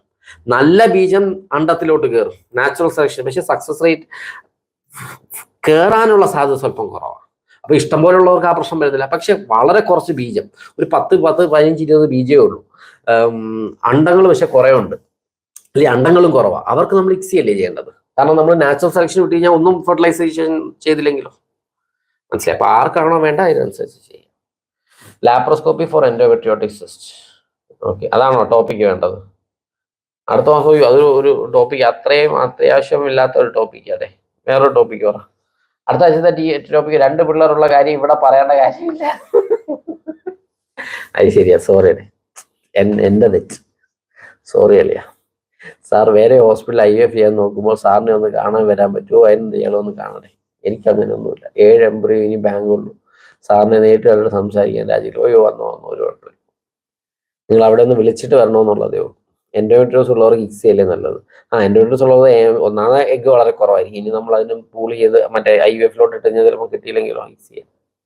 സാർ ലാപ്രോ കഴിഞ്ഞു നെക്സ്റ്റ് മന്ത് FET ചെയ്യാൻ പറ്റുമോ? തീർച്ചയായിട്ടും ചെയ്യാൻ നോക്കാം, കുഴപ്പമില്ല. അപ്പൊ ഞാൻ നിർത്തട്ടെ, 1 മണിക്കൂറായി. വലിയ ടോക്കായിരുന്നു. അടുത്ത മാസം ടോപ്പിക്ക് നമ്മൾ ഗ്രൂപ്പിൽ പറയൂ, അതോ ഇത് പറയുന്നില്ലെങ്കിൽ ടോപ്പിക്ക് കൂടി ഗ്രൂപ്പിൽ പറയാമെങ്കിൽ നമുക്ക് അങ്ങനെ ചെയ്യാം. Waiting for ജാഗ്രേഷൻ. പൂജ വരണേ, ഞാൻ വിളിക്കും. IVF ട്രീറ്റ്മെന്റ് എടുക്കുമ്പോൾ അവോയ്ഡ് ചെയ്യേണ്ട food if any? Both husband and wife. My wife has started taking injection yesterday on follicle count 19 finish. Okay, great. Avoid ചെയ്യേണ്ട ഫുഡ് ഞാൻ പറയുന്നത്, എണ്ണ വറുത്ത സാധനങ്ങൾ ഒഴിവാക്കുക, മധുരം കുറയ്ക്കുക, പുറത്തുള്ള ഭക്ഷണം കഴിയുന്നത് ഒഴിവാക്കുക, നല്ല ഭക്ഷണം കഴിക്കുക, പ്രോട്ടീൻ അടങ്ങിയ ഭക്ഷണം കഴിക്കുക, പച്ചക്കറി കഴിക്കുക, കോൺസ്റ്റിപ്പേഷൻ ഉണ്ടാകാനുള്ള സാധ്യതയുണ്ട്, പഴവർഗ്ഗങ്ങൾ കഴിക്കുക, അമിതമായ എക്സസൈസ് ഒക്കെ ഒഴിവാക്കുക. സെക്ഷൽ കോണ്ടാക്ട് വേണമെന്നില്ല, കാരണം ഓവർ വലുതായി നിൽക്കുന്നതുകൊണ്ട് അത് പാടായിരിക്കും. അപ്പൊ ഈ കാര്യങ്ങളൊക്കെ തന്നെ ശ്രദ്ധിച്ചിരുന്നാൽ മതി. അമിതമായ വ്യായാമം ആവശ്യമില്ല. ഞാൻ പറഞ്ഞ ഭക്ഷണ രീതി ഒന്ന് ഫോളോ ചെയ്യുക. രണ്ടുപേരും can testosterone help to start or increase sperm growth? Yes, definitely. Testosterone ഉണ്ടെങ്കിൽ മാത്രമേ ലേഡി സെൽസ് ആണ് ടെസ്റ്റോസ്റ്ററോൺ ഉണ്ടാക്കുന്നത്. ടെസ്റ്റോസ്റ്ററോൺ ഉണ്ടെങ്കിൽ മാത്രമേ സ്പെർമറ്റോജനസ് നടക്കത്തുള്ളൂ. സർട്ടോളി സെൽസ് ആണ് ഇത് ഉണ്ടാക്കുന്നത്, സ്പേംസ് ഉണ്ടാക്കുന്നത്. അപ്പൊ സർട്ടോളി സെൽസ് വർക്ക് ചെയ്യണമെങ്കിൽ ടെസ്റ്റോസ്റ്ററോൺ വേണം. മനസ്സിലായില്ലേ? അപ്പൊ ടെസ്റ്റോസ്റ്ററോൺ അത് നേരിട്ട് ടെസ്റ്റോസ്റ്ററോൺ കൊടുക്കാൻ പറ്റത്തില്ല, അത് നെഗറ്റീവ് ഫീഡ്ബാക്ക് അടിക്കും. ടെസ്റ്റോസ്റ്ററോൺ കൂട്ടാനുള്ള കാര്യങ്ങൾ ചെയ്യാം. അത് എവിടെയാണ് വേണ്ടത്? ലേഡീസൊക്കെ വർക്ക് ചെയ്യാത്ത ആൾക്കാർക്കാണ്, കൺഫ്യൂസിങ് ആണ്. അപ്പം ടെസ്റ്റോസ്റ്ററോൺ നേരിട്ട് കൊടുക്കാൻ പാടില്ല. ആവശ്യമുള്ളവർക്ക്, ടെസ്റ്റോസ്റ്ററോൺ കുറഞ്ഞവർക്ക് നമുക്ക് ടെസ്റ്റോസ്റ്ററോൺ കൂട്ടിക്കൊണ്ട്, നേരിട്ട് കൊടുക്കാതെ കൂട്ടാൻ പറ്റും, കൂട്ടിക്കൊണ്ട് നമുക്ക് തീർച്ചയായിട്ടും നമുക്ക് സ്പേമിനെ ഉണ്ടാക്കാൻ സാധിക്കും. അയ്യോ, എൻഡോമെട്രിയോസിനെ കുറിച്ച് എടുത്താലോ? എൻഡോമെട്രിയോസിനെ കുറിച്ച് തന്നെ എടുക്കാം. Endometriosis. Next, hi sir, happy to see you in live. Hi Anju. AMH കൂടാനുള്ള എൻ്റെ ക്ഷീണമായി അഞ്ജു. AMH കൂടാനുള്ള ഫുഡ് പറയാമോ? നിങ്ങളെ ഡോക്ടർ ഉണ്ണികൃഷ്ണൻ AMH എന്ന് പറഞ്ഞ് അടിച്ചു നോക്കുക, അതിൻ്റെ അകത്ത് എഴുതിയിട്ടുണ്ട് AMHനെ പറ്റി. അതിൻ്റെ അകത്ത് ഞാൻ വിശദമായിട്ട് ചെയ്യുന്നുണ്ട്, യൂട്യൂബിൽ തന്നെ ഉണ്ട്. Any rest during injection days ജോലിക്ക് പോകുന്നവരാണ് മിക്കവരും, ധൈര്യമായിട്ട് ജോലിക്ക് പോകും. ഓക്കെ, അപ്പൊ എൻഡോമെട്രിയോസിസ് നെക്സ്റ്റ് വീക്കിലെ ടോപ്പിക് എൻഡോമെട്രിയോസിസ്. നെക്സ്റ്റ് വീക്ക് മിക്കവാറും കാണത്തില്ല, ഞാൻ നാട്ടിലായിരിക്കും. അന്ന് കൺസൾട്ടേഷനില്ലേ 17ഉം 19ഉം ഉണ്ട്. അപ്പം അതിൻ്റെ ഇടയിൽ നമുക്ക് ഒരു ദിവസം ചെയ്യാം. നെക്സ്റ്റ് എന്തായാലും ടോപ്പിക് എൻഡോമെട്രിയോസിസ് ആണ്. Thank you. നിങ്ങൾ പറ്റുമെങ്കിൽ ഷെയർ ചെയ്യുക, ലൈക്കൊക്കെ ചെയ്യുക, എല്ലാം ഉഷാറാക്കുക. നോർമൽ എൻഡോമെട്രിയോസിസ് ഉണ്ട് എന്നുണ്ടെങ്കിൽ അത് നമുക്ക് ഡോക്ടർ ഉണ്ണികൃഷ്ണൻ എൻഡോമെട്രിയോസിസ് എന്ന് പറഞ്ഞ് ഇയാൾ യൂട്യൂബിൽ അടിക്കുക, നല്ലൊരു വീഡിയോ ഉണ്ട്. അല്ലെങ്കിൽ അടുത്ത മാസത്തെ ക്ലാസ്, അടുത്ത ആഴ്ചത്തെ ക്ലാസ്സിൽ വരാം. പ്രഗ്നൻസി ആവും, സമാധാനം, നോർമലിയും ആകാം. Share all my report to the number shared. I want to book video consult with. Can anyone reply?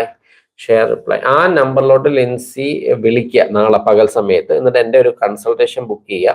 അപ്പം ഞാൻ അങ്ങോട്ട് വിളിച്ചോളൂ. ഓക്കെ, അപ്പം ഞാൻ അങ്ങോട്ട് വിളിച്ചോളൂ. ആ സമയത്ത് എനിക്ക് ഷെയർ ചെയ്ത് തന്നാൽ മതി. ലാപ്പ് കഴിഞ്ഞാൽ IUI ചെയ്യാൻ പറ്റുമോ നെക്സ്റ്റ് മന്ത്? തീർച്ചയായിട്ടും ചെയ്യാം. താങ്ക് യു എല്ലാവർക്കും. Thank you. വളരെ നല്ല ലൈവ് സെക്ഷൻ ആയിരുന്നു. Thank you. ഡോക്ടർ IVF വേണ്ടി വെയിറ്റ് ചെയ്യുന്നവർക്ക് ഉപകാരപ്രദം. Bye. Thank you Lubeena. Thank U.